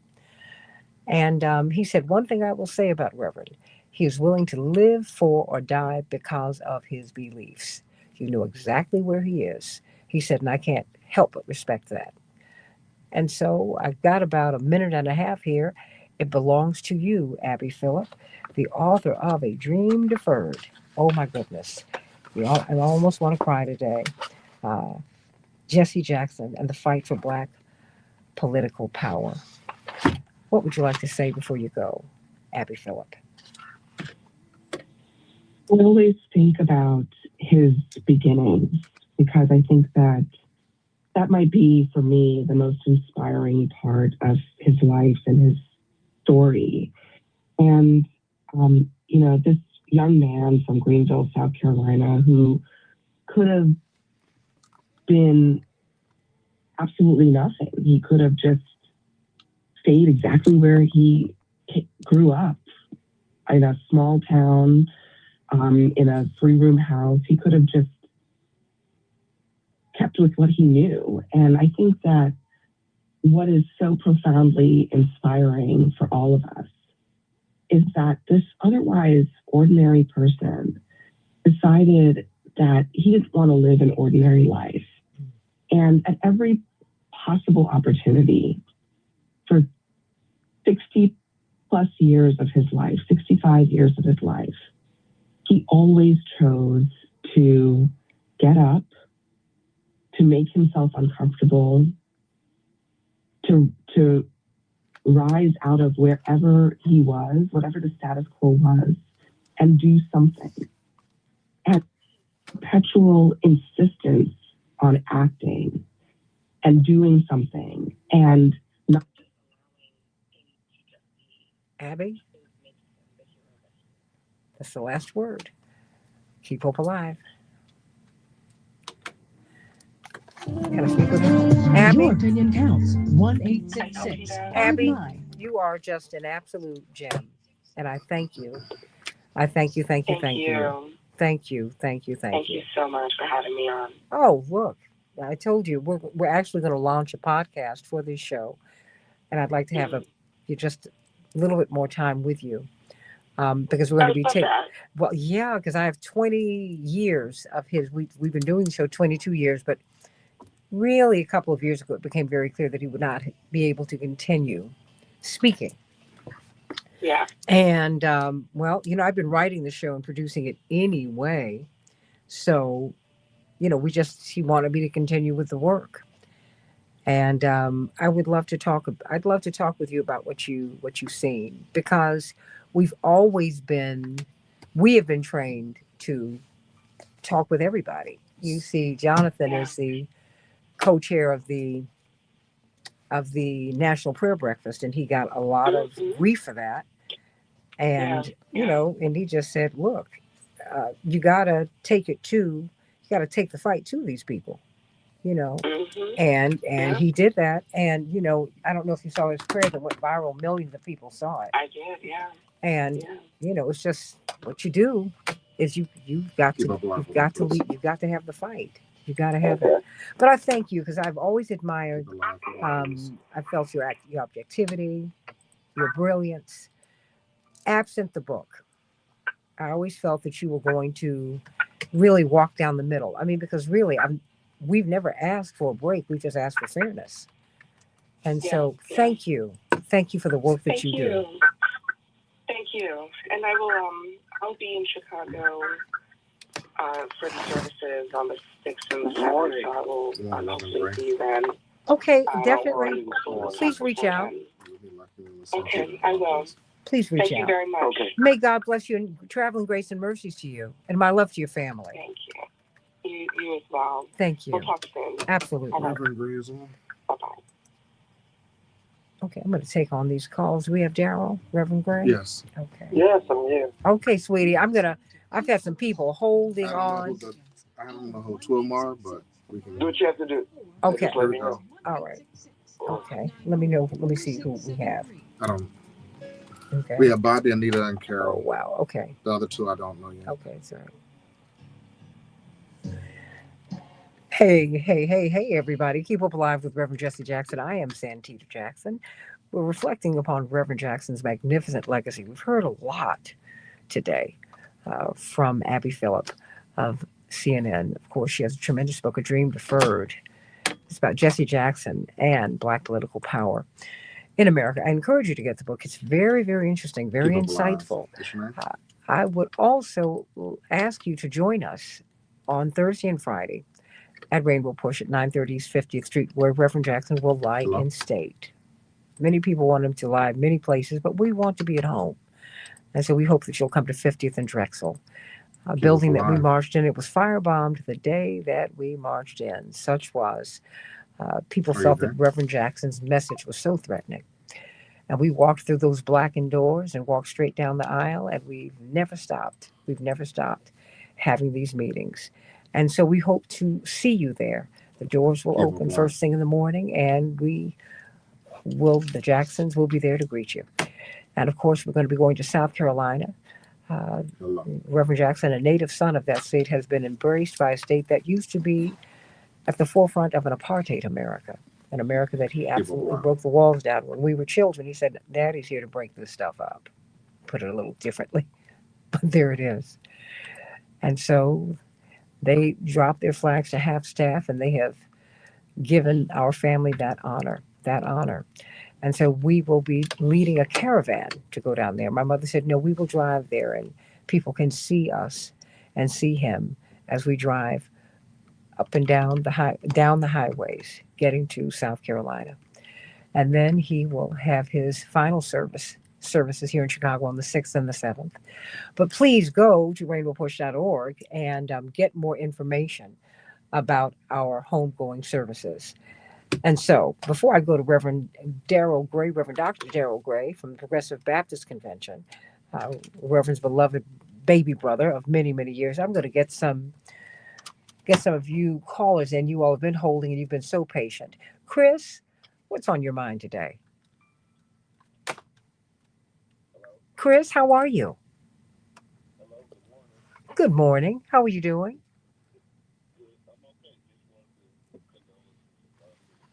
Thank you.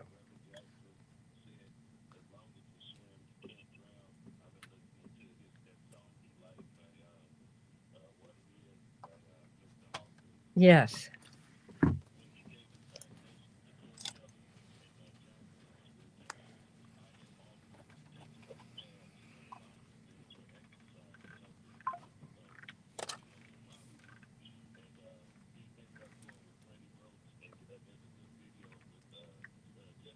Yes.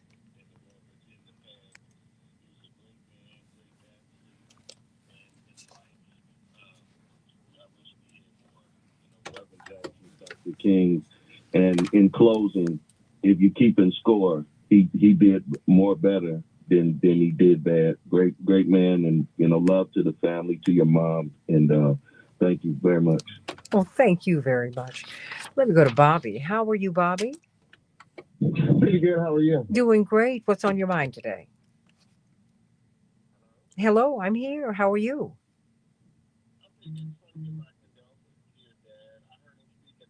landmark, October 16th, 1995. He gave a great presentation. He's a great man and a great human being, just like the rest of his family. You are very, very kind. Keep Hope Alive.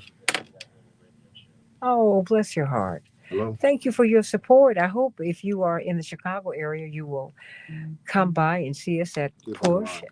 at 930 50th Street on Thursday and Friday. Are you there? And of course, we will have a public service. Yes, can you hear me? Yeah, Can I you hear you. me? Okay.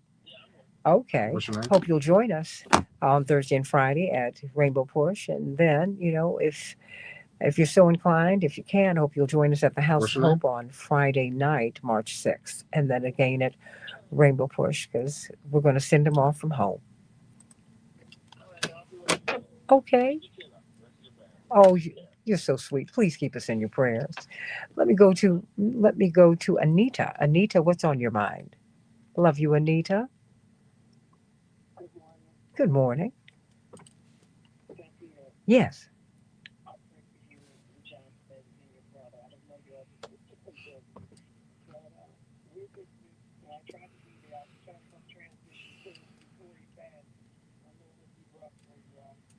And what I want to say is, I've been trying to feel sad about this, but all I can see is Reverend Jackson's face smiling and saying, you know, let's go, keep hope alive. That's and right. I cannot be sad. I get sad only because he's not going to be here. Yeah. But physically. But my mother, she passed 2 years ago in February also, which is my birthday month. And I miss her, but she needs to have some rest. God and so bless does you. Reverend Jackson. Yes. He's done his job. He's done it well. His children are beautiful.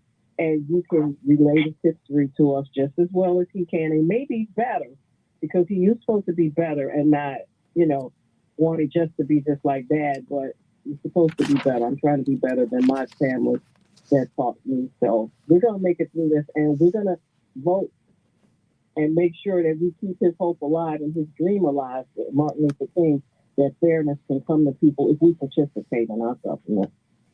We love you. We love you, Anita. I hope that you'll be in Chicago at some point if you can. I know you're in North Carolina, but we will be having a celebration because indeed, you know, I have a broken heart today. I do. That having been said, what heals my heart is knowing where he is.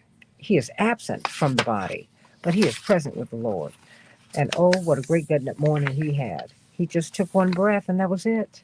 That was it. The Lord let him down easy. All the time. All the time. Come on, girl. That's what he wants you to do. Come on. 866-594-HOPE. 866-594-4673. Keep calling, everybody. I'll stay with you as long as I can to take some of your calls. Let me go to, is it Carol? Carol Evans. How are you, Carol? Carol, you there? Carol Adams, Miss Carol, Dr. Adams, how are you? We love you. Your entire family, your mom, and all the wonderful memories that are pouring in from everybody about dear Reverend Jesse Jackson. I cannot drown in grief. I'm too busy celebrating. I can't mourn his death. I'm celebrating his life because there's never been one single person that did this many things anywhere in the globe. Okay? This is a global presence. And I'm also thrilled that you all brought everything home. Seeing you stand in front of the house, you and the family, it just meant so much to me because I've been there. I've been there on that block. Yeah, I know the people on the block, and you're part of the neighborhood. So he always showed us that wherever I am in the world, I'm still your neighbor. I'm still right here. I've been reading all week on Facebook people's individual stories and memories. And they are so impressive. They're not, big time world leaders that met on two particular things. They're regular people that he did something for and passing by. They never thought they'd get the attention of someone of that level of accomplishment. but he was every man at the same time as he was the greatest man. Few just step out. Well, coming from Dr. Carol Adams, one of the giants in the forest, that means a whole lot. This is one of the most accomplished women in America, in American life. Indeed, she's been transformative in and not just in her own way, in our way. And she's done it as, I must say, as a Black woman, proudly Black. And as you've embraced everybody. Well, you've been transformative for ours, and I want to thank you.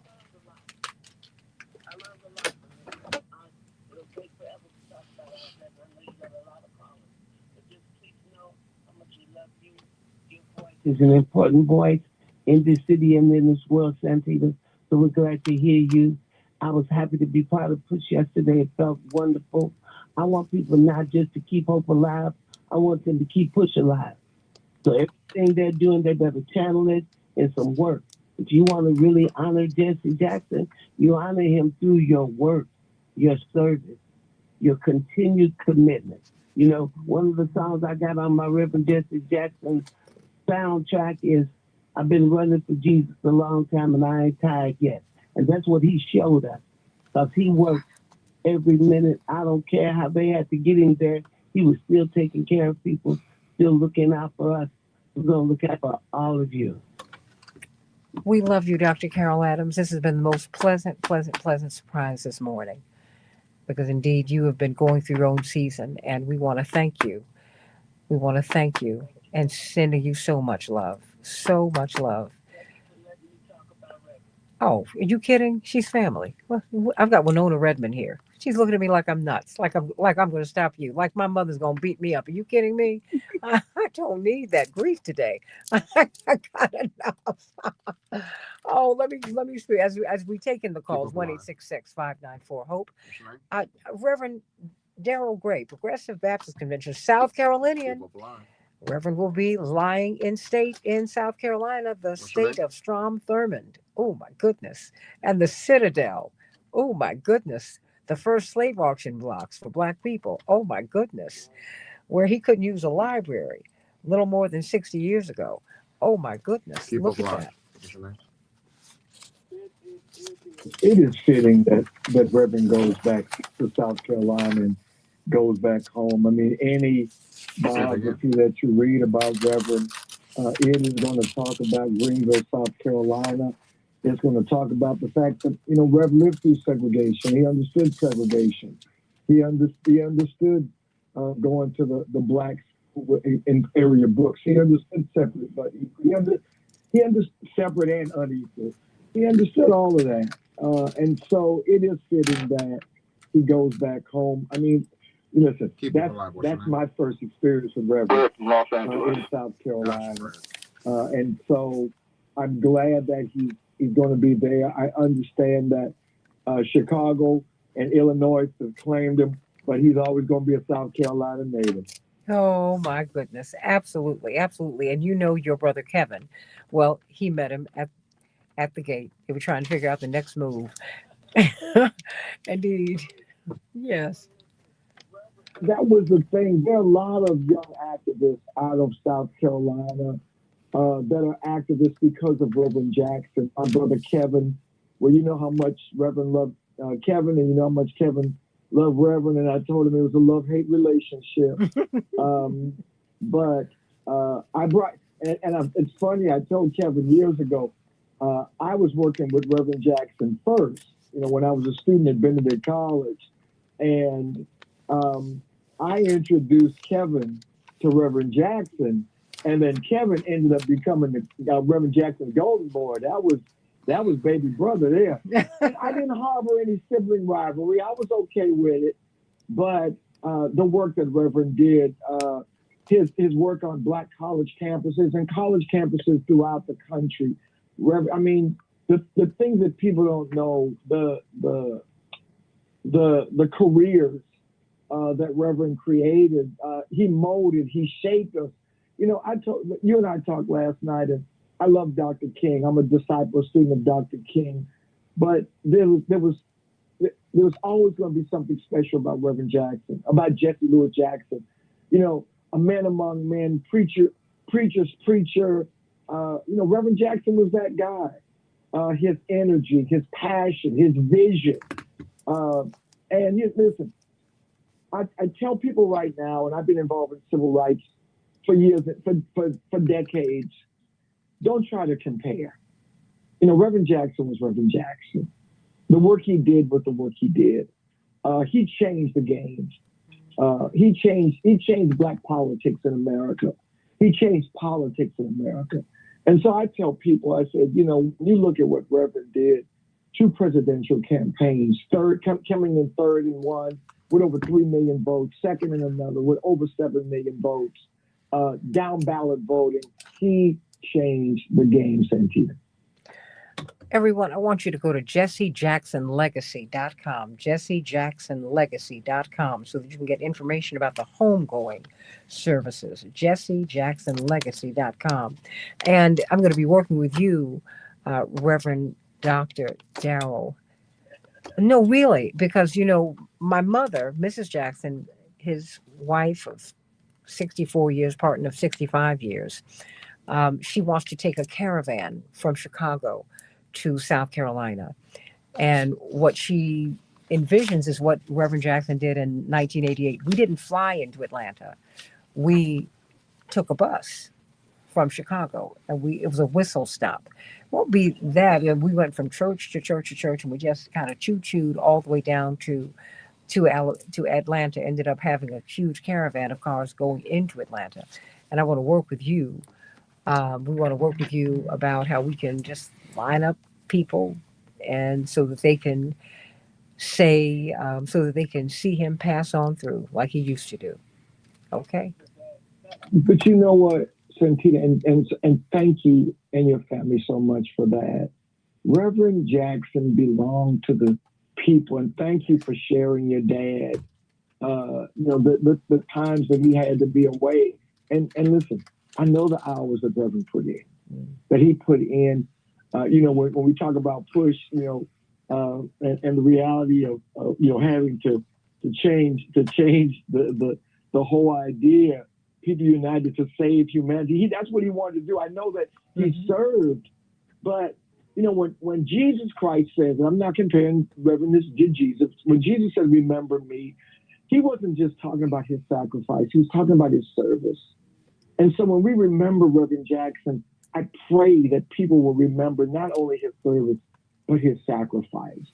What he gave to people. So yes, he belonged to the people. And you guys are doing your dad a service and this country a service by doing the caravan and giving people an opportunity who cannot come to Chicago, who cannot come to South Carolina, who won't be able to go to D.C., an opportunity to pay their respects until that is something that is great. And thank you so much for maintaining that and keeping our hope alive.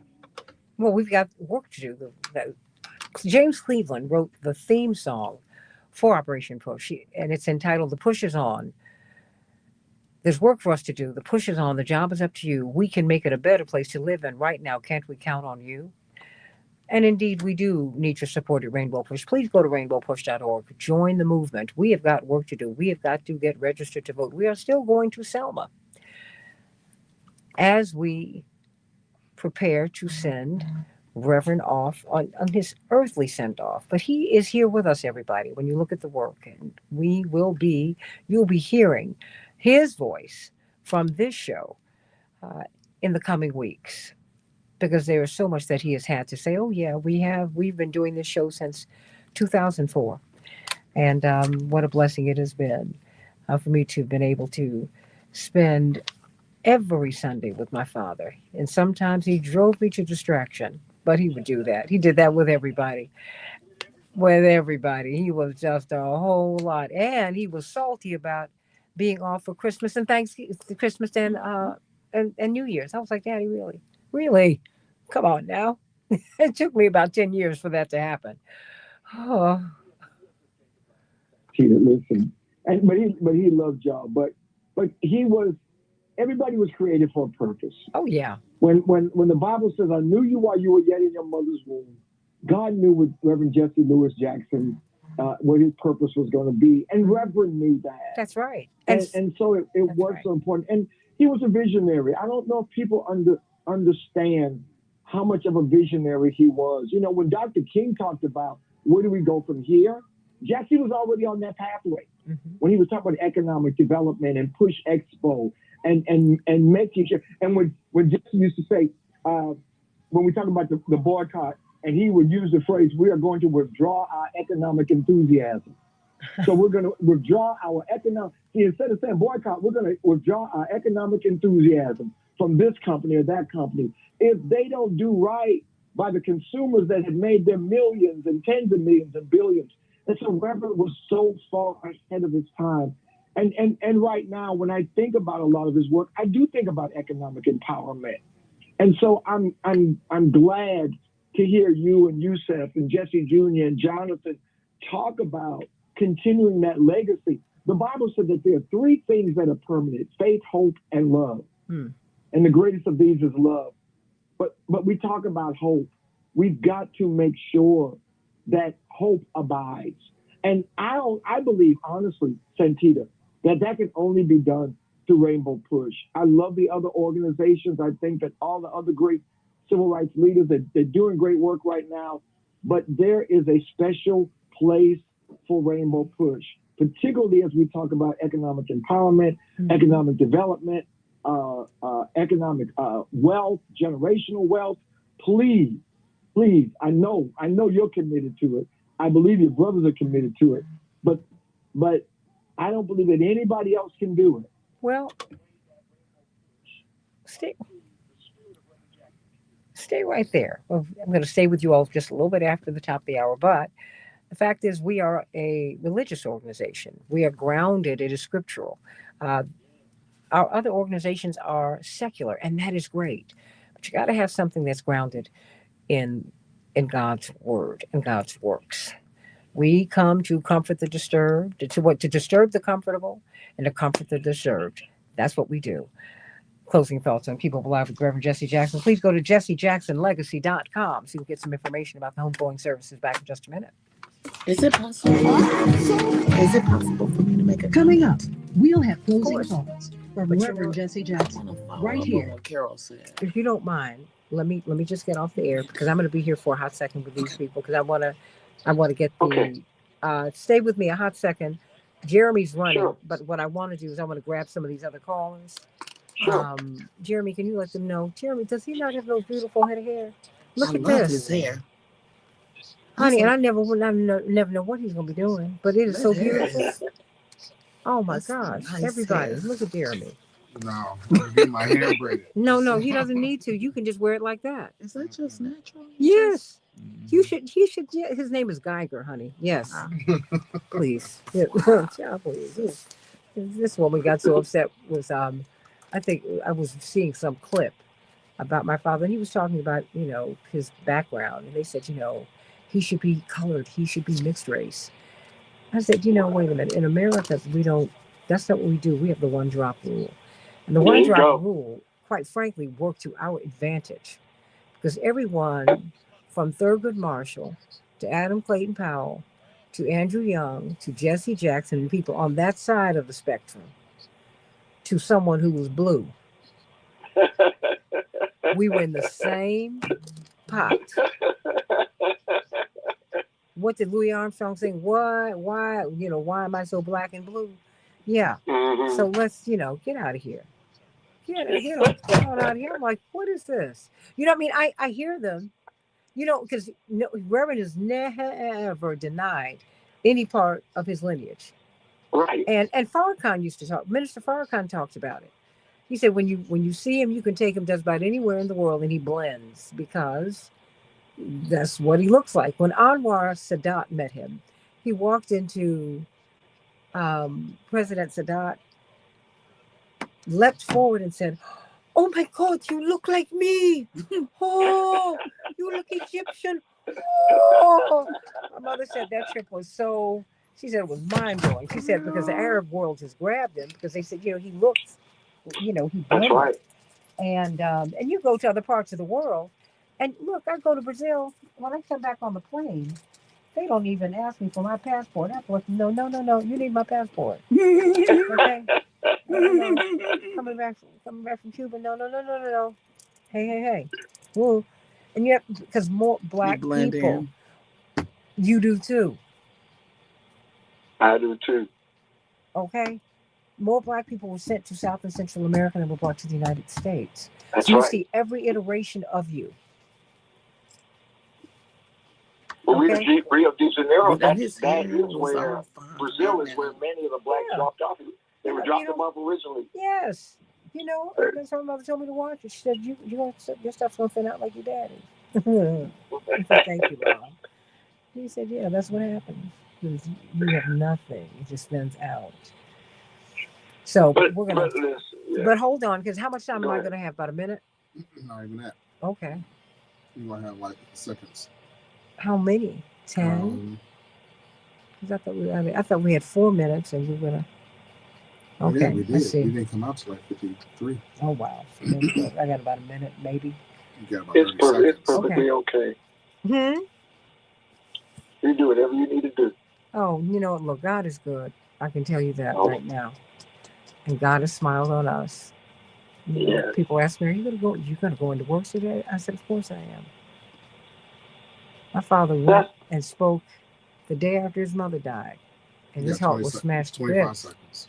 But he said, That's how you honor him. That's how you honor. I mean, even when he was diagnosed, he didn't stop working. Remember, he went down to Georgia and attended the court hearing for the guys that killed him. Of course. Coming up in 15 seconds. Okay, hold on. I'm coming up.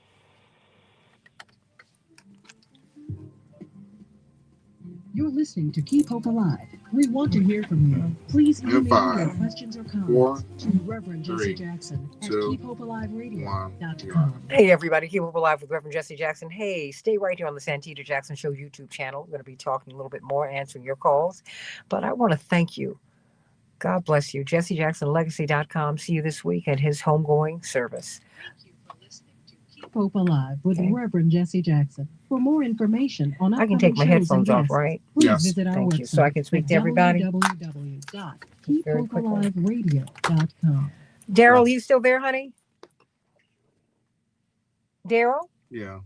Oh, okay, hold on. I'm going to get a couple of these calls in. Well, you were Winona is a very dear friend, and more than that, she's been big in corporate America, and she's been doing so much in terms of, he is head of social justice project at Progressive Baptist. You need to talk to him. Daryl, we need to talk. You're going to be here for Reverend service, right? At some point, Daryl. Yeah, I'm coming up Thursday night, so I'll be there Friday and Saturday. Okay, now you know the 6th and the 7th is when the services are. He lies in state here. Right. Okay. I'll be there. I'll be there on the 6th and the 7th. Okay, great. I want you to meet. Oh, man. Okay. Oh, thank you, Darlene. I want you to meet Winona. Oh, okay. I don't have to wait for anything. Winona, you want to follow up with what Dr. Carol Adams said? You have to put your headphones on. I don't have to put them on. Okay. Look, Dr. Carol Adams said something, but Keep Hope Alive with Reverend Jesse Jackson. Mm-hmm. It is, it's heartbreaking times right now, but I'm so happy because Keep Hope Alive with Reverend Jesse Jackson, he's alive because of you, your voice, and the fact that you've been in the studio with him, you've worked with him for 22 years. The world can be happy because right now we have not lost Reverend Jesse Louis Jackson. The fact that you were his proud firstborn, and you've been with him, you've been his voice, it continues. And we are so blessed that it continues. And you've got 22 years, but you've got a lifetime of everything that he's poured in. And look at the beautiful voice. I know you can sing, but everything that you've done today, we know the Reverend deserves his rest and his reward, because as the Bible said, what he's done for the least of these, the greatest thing we knew about him was his heart, for prisoners. I mean, going to Christmas to the prisons, but going all over the world. His heart was huge. I saw him feed the hungry. I saw when he wanted to do everything for children. So the education, the voting, the legacy that lives on. But thank you for being the voice. I'm honored to be next. What the world just sees is Keep Hope Alive with Reverend Jackson is still alive. And your voice, you know, as Dr. Carol Adams said, we hear him because we hear you. Well, bless your heart. And Congressman Jonathan Jackson. Oh my God, Jonathan Jackson yesterday, amazing. Absolutely. And so, you know, we've been very blessed. Jesse Jackson Jr., who's running for Congress once again. My sister Jackie, who's, you know, very, very private. But, you know, Dr. Jackson is global education policy. And Yusuf and your mom. Oh boy. Oh my God, your mom is my shero. We've been very blessed. We've been very blessed. My father has another child, Ashley, who's done quite well. And everybody's been very blessed. And we've got lots and lots. And, you know, I think of Greg Mathis. Dad met in jail. And Greg always talks about how Reverend stayed with him. He said, son, I need you to, he said he was so inspired by his sermon at this jail. And he said, when I get out of here, I want to work for you. He said, son, I need you to get a degree. You need to go to work. And he evolved out of the street life because, you know, this is what he saw. This is what he knew. And Greg Mathis has never left Reverend. He's been like a son, always trying to make sure that he and mom are okay. And Dad would always go to jails and prisons because they might bump into a Greg. And he did. He bumped into some other people. But my father's first mission was not to be my dad. But I'm grateful that he took parenting so seriously. He did. You know, he was present, and my father would tell me that there was nothing more important, but I knew. But maybe it's because I was so loved. And I knew that I was beloved by my father. And all of us felt that way. Each of us felt that way, and collectively we felt that way. He was very, very firm about us getting home for the holidays. Very, very firm. And maybe because he was under the threat of death every day, we took every moment very seriously because we knew that we might not have another. And so, you know, my heart is broken today, but I also know that my father did not like being in this bed. He told my mother, I'm sick of this bed now. I said, he's about to go. He liked living. And my mother said, and you could be very clear, he didn't want to be dead. I said, thank you, Mom. She said, oh yeah, he wanted to live. And now he lives evermore. I've never seen anyone go to the light and want to turn around and come back. They all, when they come back from these NDEs, they all say, "Ooh, I didn't want to come back, but the Lord told me I wasn't done." Well, the Lord said, "Well done." Well done. Well done. I said, now come on. And now he's plotting to do something else with Kevin, your brother. That's right. You know, and with but Alana. listen, but the reality was, and you're right, Santee. He said, "Be faithful over. You've been faithful over a few things. I'll make you rule over many." Oh, yeah. And indeed, Reverend was faithful. You mentioned something earlier too about the organization being a religious-based, religious-centered, spiritual-centered, but it's also family-centered. Yeah. And I think that's important. I mean, I remember Willie Barrow, the Tyrone Crider. I remember Lucille. So many, and this was family. Mm-hmm. Reverend Jackson made sure that the movement was family. I talked to people all across this country. I've been talking to people down in Atlanta, and that's all the civil rights workers of Reverend's time, of Abernathy's time, of King's time, of Andy's time, and John Lewis's time, and those, and they all talk about it. They call them country. Fred Taylor used to call them country, and because it's family, we know, those of us who work with your dad, we know how much he loved his family, and as I said earlier, yes, it was a sacrifice. It was a sacrifice for y'all. It was a sacrifice for him. And he looked forward to being with his family. And so people need to know that part about him. They know the presidential election. They know the freedom medal that he received from Clinton. They know about his world travels, his fight against apartheid, his work with Black Lives Matter. They know all of that, but they need to know how he was a human being. I believe he was a great husband, a great father, a great son, a great friend. And people need to know that part of Jesse Jackson. I appreciate that because that is true. And, I was watching some commentary after we were in San Francisco during the convention, and there was a round table. Bill Curtis, I believe, was a part of it because he'd gone on to national news from Chicago. And there were other reporters there, and they said, it was something that touched me. They said, he loves his family. Yes, and they said he visibly relaxes when his children and wife come around. You see him. Yeah. And, but we've been, look, we've been blessed and we are family. He and Kevin would go rounds, but Kevin, just before Kevin passed, he was trying to come to Chicago because he wanted to look in on him and he was going to be staying with us for a few weeks. Yeah. And so, but stay right here because I want to get the last of these callers in. Tracy. Okay. Tracy, what's on your mind, sweetie?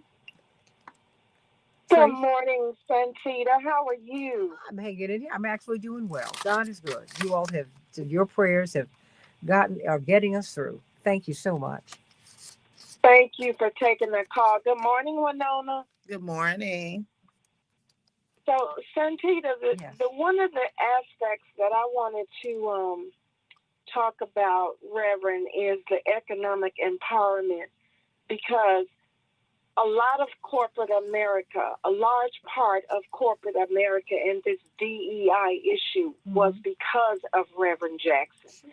A lot of those jobs were six-figure jobs.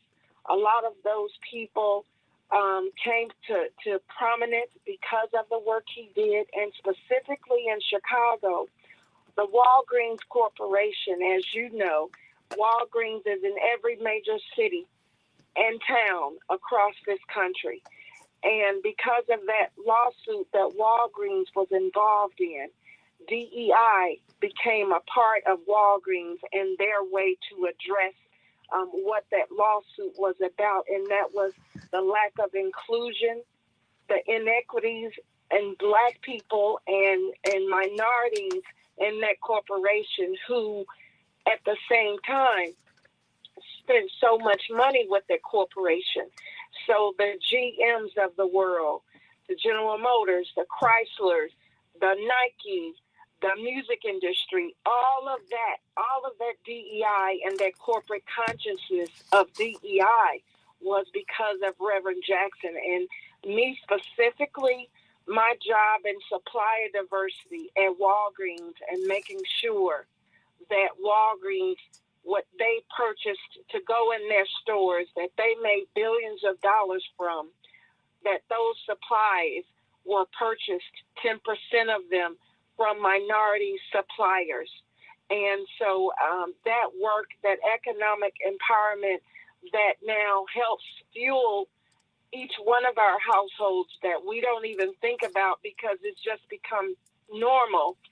I wanted to say that to you, your family. He meant so much more, absolutely, what he meant in the political arena, but also the economic empowerment that he gave us all. And I just wanted to say that to you. Well, thank you. Well, you don't have to tell you. Reverend Donald Parson, there is no more profound preacher, theologian than Donald Parson. Aretha Franklin even said of him at the last time she performed in Chicago, she said, if you've not heard him preach, don't die first. No, really. No one's more profound than Donald Parson. Nobody. Amen. And in fact, you know that, Daryl. He was Reverend Gray. He was someone. He and Jasper Williams were absolutely they were the reiterations of C.L. Franklin. They are. It's true. My father was ordained by C.L. Franklin, but he had a different style. Mhm. And they encouraged that. That having been said, he said, you have to understand Reverend's organization and life is not political, it's scriptural. I said, oh, wow, whoa. Oh, I mean, Reverend Parsons just dropped things like that because he thinks in that way. He said, because everything that for which he is advocating is from the Bible. It's biblical. It's New Testament. Mm-hmm. The New Testament smashes all. There is no Jew, there is no Gentile. That's right. All of that. Jesus came and broke all of that up. He said, I am the new way. I am the way, the truth, the life. There is no way to get to God but through me. Mm-hmm. And everybody is equal here. Everybody. And you know, and my best friend is a woman who's beloved. Yeah, and I'm going to speak to her first, and then I'm going to all you doubting men. I'm going to give now. Mary's going to tell you that I have risen, I have gone on. Jesus smashed it all. Reverend, who is not he is not Jesus, but he has tried to be like Jesus, which we should all be like. He was the one who said to Geraldine Ferraro. He's the only top tier candidate, and he was the first one to say, "I will put a woman on the ticket." That what Mondale put her on the ticket to undercut a movement that was afoot to put Reverend on the ticket because he had done so well. He was a top 3 candidate then. That's right. Now, I'm not sad about it because I have to tell you, I know enough about politics to know my father ain't going to kill nobody. He was not going to do that. And part of the deal, if you're going to go in there, you're going to kill Gaddafi. That's right. I'm putting it right that you're going to kill somebody. He ain't going to do that. And he would not have lasted long because he was not going to do that. You have to deny somebody some food. You're not going to do that. He would empty out the treasury. Everybody get you something to eat. Everybody, you're gonna have some heat. Yeah, he did. He changed the game, Santita. He really did. That's right. And you know what? I wanted to get beyond phenotype. Get to philosophy. Yes. Right. I'm glad you got Black people in office. That's lovely. But the philosophy is progressive politics. It's what Dr. King was fighting for. It's the beloved community. In the beloved community, there is no more hunger. There is no floor beneath which anyone can fall. Everybody has decent housing, food, clothing, shelter, equal access to equal high quality education and health care. It's not a privilege, it's a right. Correct. Now, if you want, Reverend Parsons said, now it's not enough to remember Jesse Jackson, resemble him. Absolutely.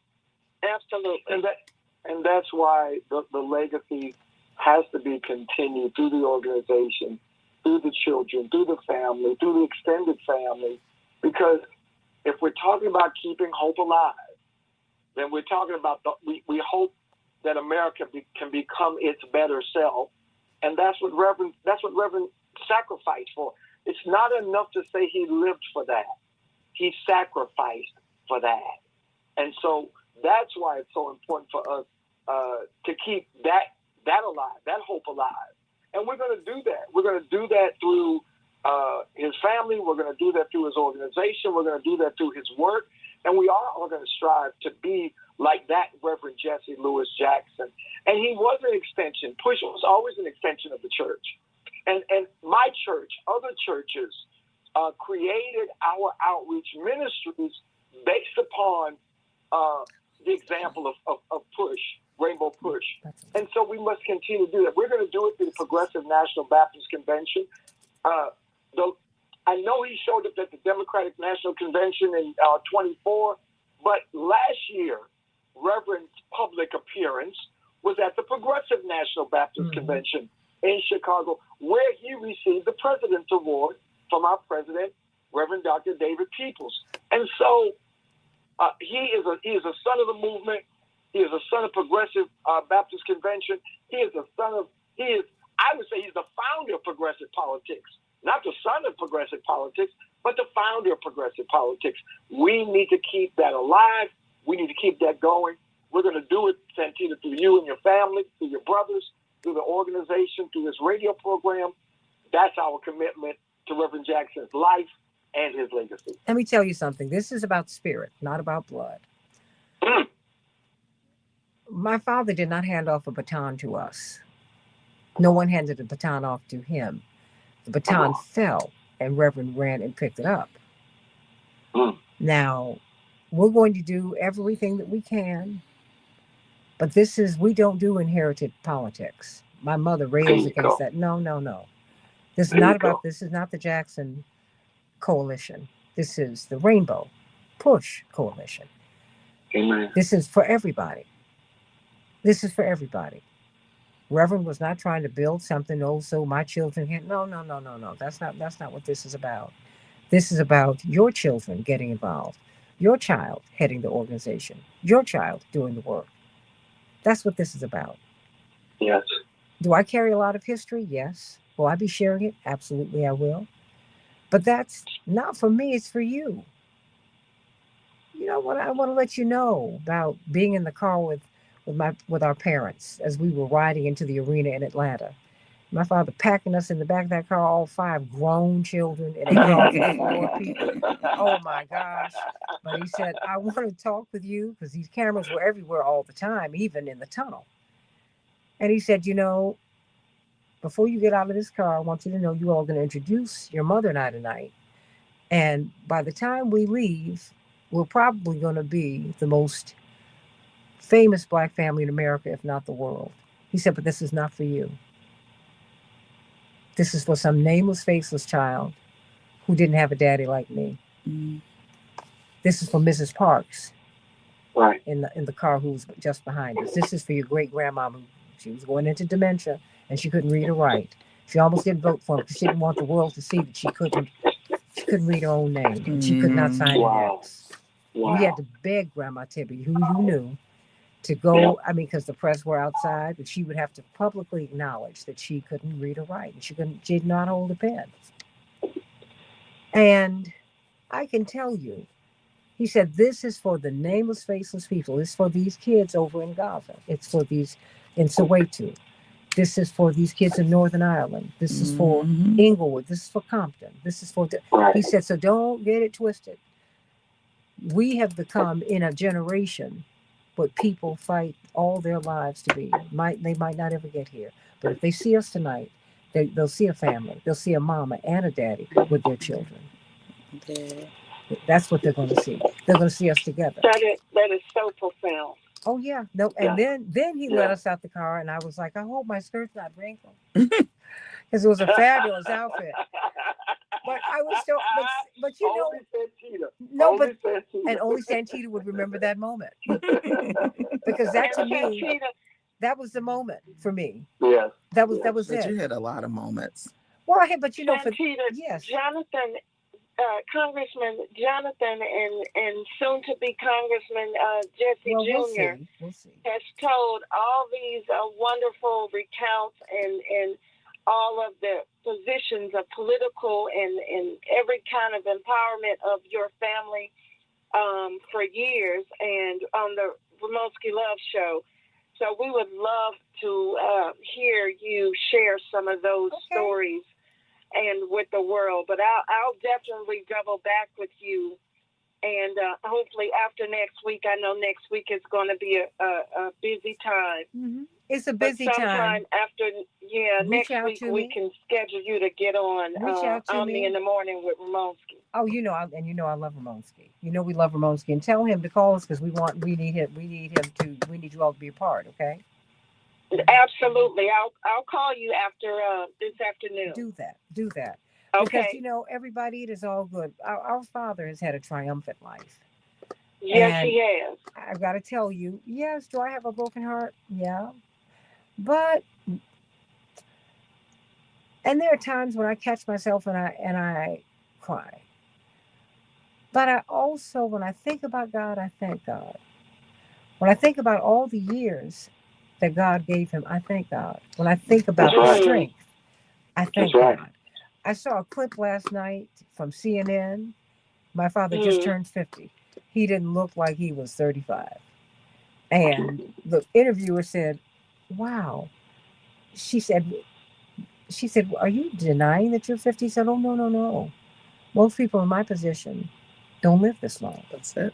That's right. He said, and I've preached so many of their funerals. So, no, I'm grateful. And I'm grateful that God eased him on down the road. He didn't snatch him from us.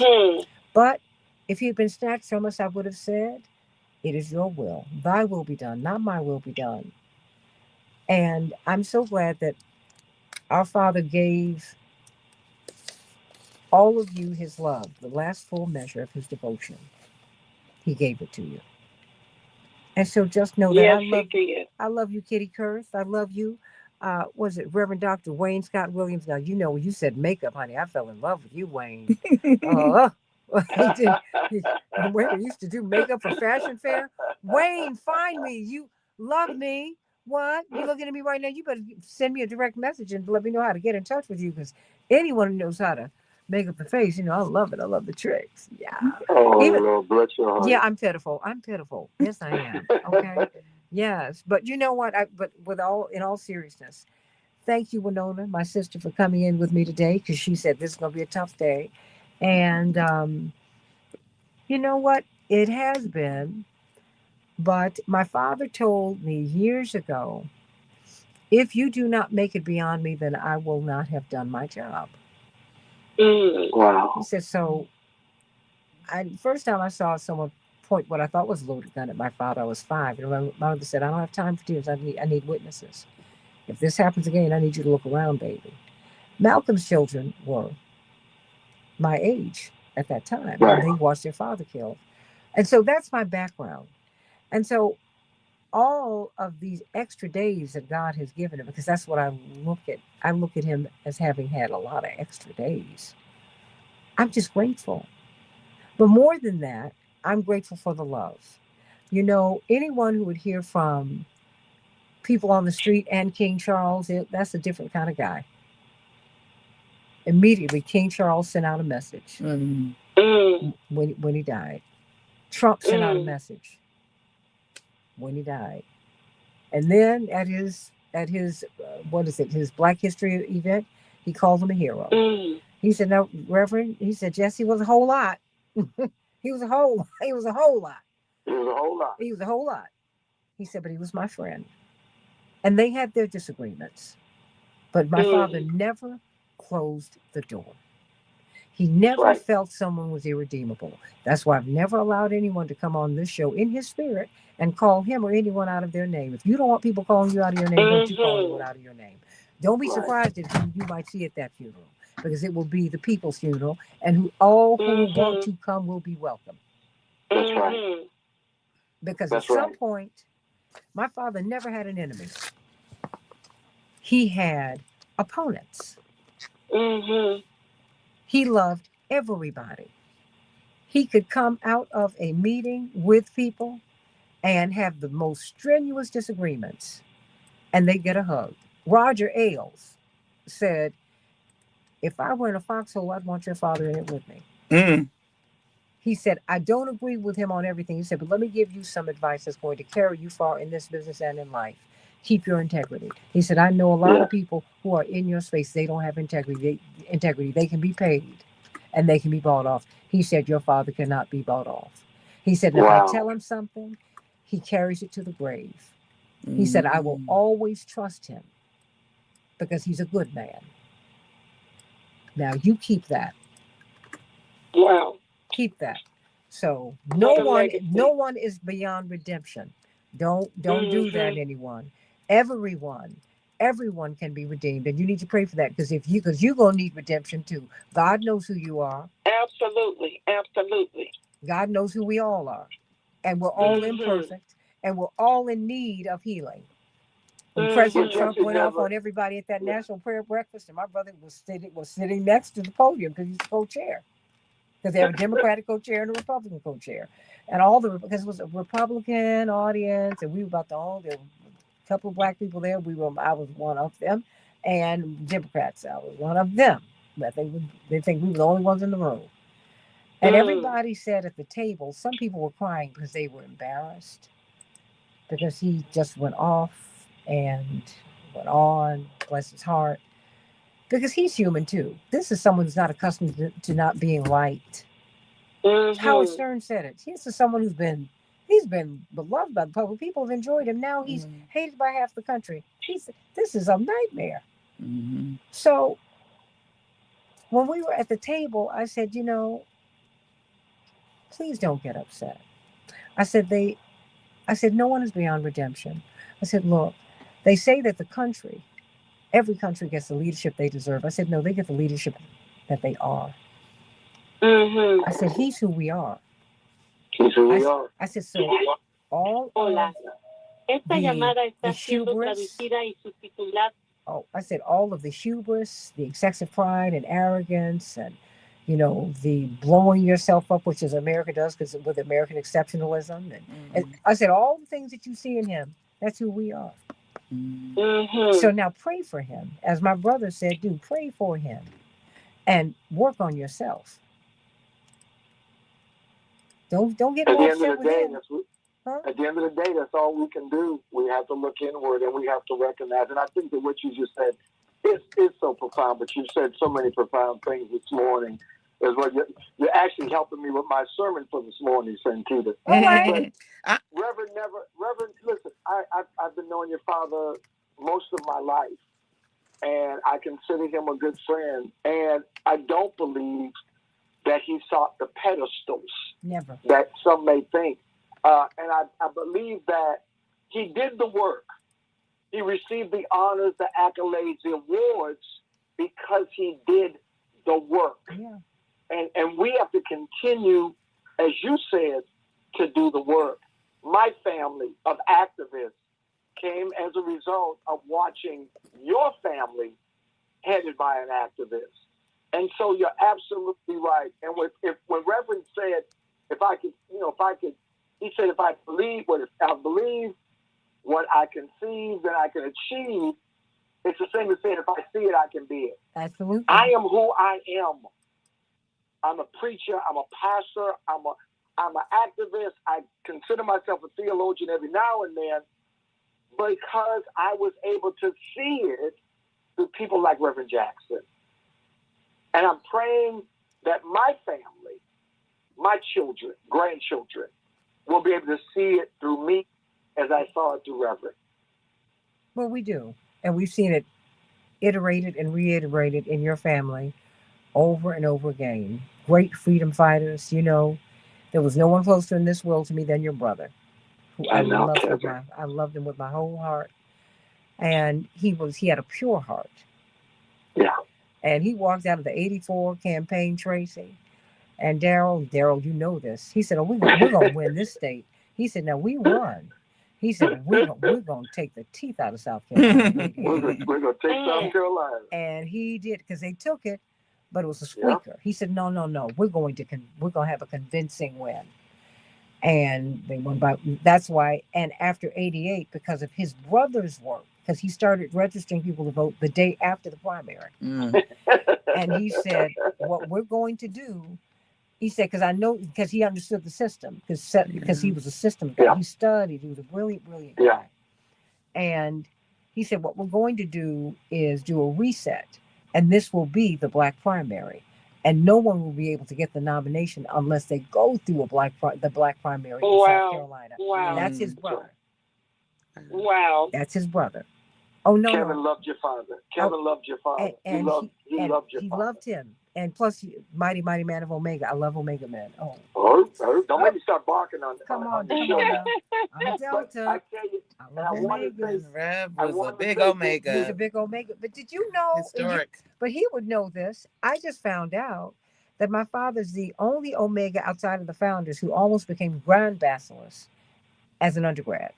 As an undergrad, yeah. He was second vice. He represented all of the undergraduates. That's right. And they were pushing him to run for Grand. I did not know that. And he had the back. He had the backup. He could have done it.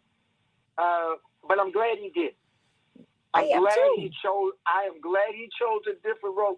But listen, when I say he was a preacher's preacher, he was also an Omega's Omega. Yes, he was. They've been honoring him well. And him and Kevin was an Omega.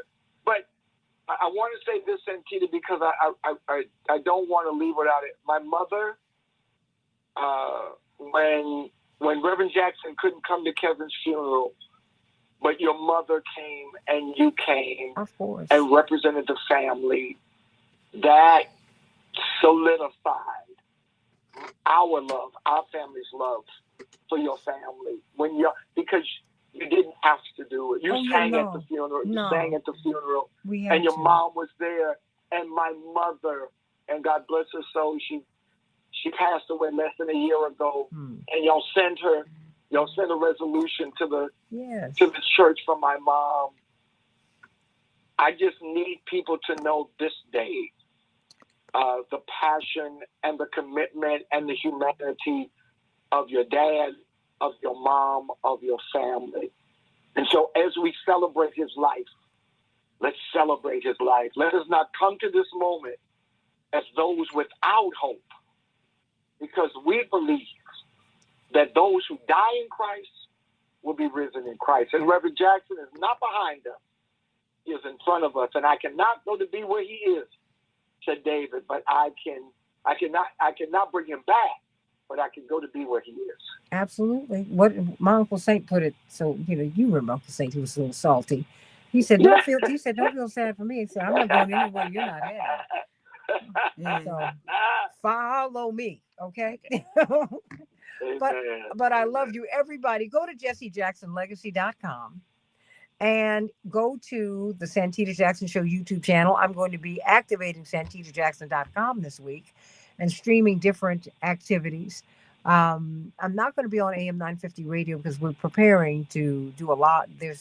We just have a lot on our plate. So please pray for us. But we will be standing with our Father as he lies in state at Rainbow Push. We do hope that you'll see us on Thursday and Friday. And we are going to work on this route. We're going to work with you. I'll call you this afternoon, Reverend Gray, about this. And Tracy, I need you to work with me on finding the radio people. Absolutely. Because we're going to have a caravan leaving Chicago, driving south. And so let's pass the word. I need you to help us. And Effie, I need your help. I will do that. I need your help with that. So think about that, okay? But let me know. Okay, I'll do your show this week if you want. Yeah, absolutely. And Sasha is on air now. So I'll definitely I'll call you after everything, and Winona, I'll double back with you also, but I'll start pulling the radio folks together. Okay, yeah, because we want to make it a people celebration. Everybody's not going to be able to see it. Absolutely. But what we can do is get to drive down. Then we're going to drive him down. And Spencer Leak he said he's going to drive the car. Oh, good. Well, we live with A.R. Leak and his wife. Absolutely. At 6725 Ridgeland. That's right. Mm-hmm. That's right. So we've been blessed. God has been so good to us. And so just thank God bless you all. You know that we watched you on air when you all had the press conference last week, and so many people, Santita, from across this country called to throw their arms around your mother and you all, and what a wonderful legacy that he has left in you all, and the way you represented what he has represented. It was just wonderful to see. And it was evident of your mother and your dad and the work he put in guidance and leadership and love that they instill in you and your brothers and sister. Well, thank you. God bless you all. God bless you. As my father said to my brothers, he said, well, I think I chose right. I love you all. I got to let Jeremy go. But Jeremy, say goodbye to everybody with your beautiful head of hair. Bye. Take it easy. That's my technical Goodbye. producer. Have a great Sunday. I love you. I'm going to call Tracy. Call me later. I'll be available after 3. Okay. And because I've got to do some moving, I've got to get some things out because I've got my my college room. I've got about 5 or 6 of my best girlfriends called me. They said we're coming, and they were just gonna come, and I said, well, I can't just let you all come. And my place looks crazy because I've got storage stuff. Because I moved out of my place so my parents could move into my place because it's complete open concept. So my father could be in the wheelchair. But I'm not going back. And I don't know where I'm going to live next. But the place I got, although it's a large place, it's not as large as the place I had. So I've got to take some things to storage today. And That's what I'm going to do. So I'm sending you much love because because after Tuesday I'm kind of out. I might, in fact, I might have to go somewhere on Monday night. So we'll see. But call me later because I'll definitely do your show. Okay. I'll call you this afternoon. Okay, absolutely. And I we love hear you, him through you. I love you too. We hear him through you. I love you. I love you, Daryl. Daryl, Reverend Gray. Love you more. Okay, I'm gonna see you. I'll talk with you later on. Yes, I'll give you a call. Yes, ma'am. Because we got to organize this caravan. Okay, T Fox is gonna work with us on this too. Okay. And so is Winona. Yes. Thank you. All right. Love you all. Bye-bye. Love you both. I love you all. Thank you for being with us this morning, and thank you for your prayers. Hey, Patty Henley, I just love you. Can't wait to see you. And thank you. Just thank you for your support today. Your love and your prayers got me through a day that I never, ever, ever, ever wanted to have this day. But that's okay. Because, God is so good. My father got into a refrain on a speech at one of the Baptist conventions. And he said, when I think, I thank. And when I think about the goodness of God, I thank God. I thank God for having had a father who loved me so. Loved me so. It kept me. It kept me. It kept me. It kept me. It kept me. And it will always keep me. Because now that I don't have him, he's always been in my heart, but now he's my whole heart. Yes. He's that. And he deserves it. He deserves it all. Just the sweetest, sweetest, sweetest man. On my worst days, he made me feel like I was the best thing that ever happened to him. Never made me feel like I was an inconvenience. And I was an oops baby. What did my father say? I was the maid of honor. I was the guest of honor at their wedding. But that was all right. He always made me feel like, oh no, everything was great. This was great. And they had no money. They had no place to live. But he said this was the greatest thing. He said when you were born, he used to call me every year and tell me about while he was playing football. He took my mother to the hospital, and then he went and played football with some friends, and someone told him your baby was born. He said, I ran to that hospital. I saw you, and I was like, oh. I said, didn't you want a boy? I didn't. Well, no, someone said that. Not me, because I know it was me, so I know he was happy. He said, I had my baby. What? That was it. So he's at rest, everybody. He's at rest. He's at rest. And we want to see you. Go to JessieJacksonLegacy.com and call us at Rainbow Push. On Thursday and Friday we will be there, and we're going to be there. We're going to be there. We'll be standing there with him, greeting and hugging you. And thank you so much. I love you. I love you, Winona. I love you more. Thank you. Thank you. She was coming in to make sure that I didn't fall apart today. This is Reverend Jackson here. I'm just so grateful that we have. I'm not him. You are such a voice and legacy. So we are happy and praying for you. Well, I thank you. You're doing well. I have to thank my mother. Oh, yeah. Because as he said, he chose well. Had it not been for my mother we could have had needy, greedy children. She didn't have that because she is an organizer, because they were on the same page. He didn't have to worry about a thing. As he said, I didn't write a check. He said, I don't even know what that, I don't know what's in the bank account. It's your mother. Everything is for her. And that's it. And so thank you. Thank you. I love you all, everybody. Love you, love you, love you. Thank you, Padronia. May God bless you. And you know what, Nick? I think that we all have profound lives. We just have to understand what we're doing. We all have profound lives. We really, really do. So after the funeral, I will be back to my show on AM 950 radio, 6 to 8 a.m. and on the Santita Jackson Show YouTube channel. You'll see me. But if you would allow me, just let me get through this period so that I can I want to support my mother. I need to do that. And I want to support you as you all have supported us.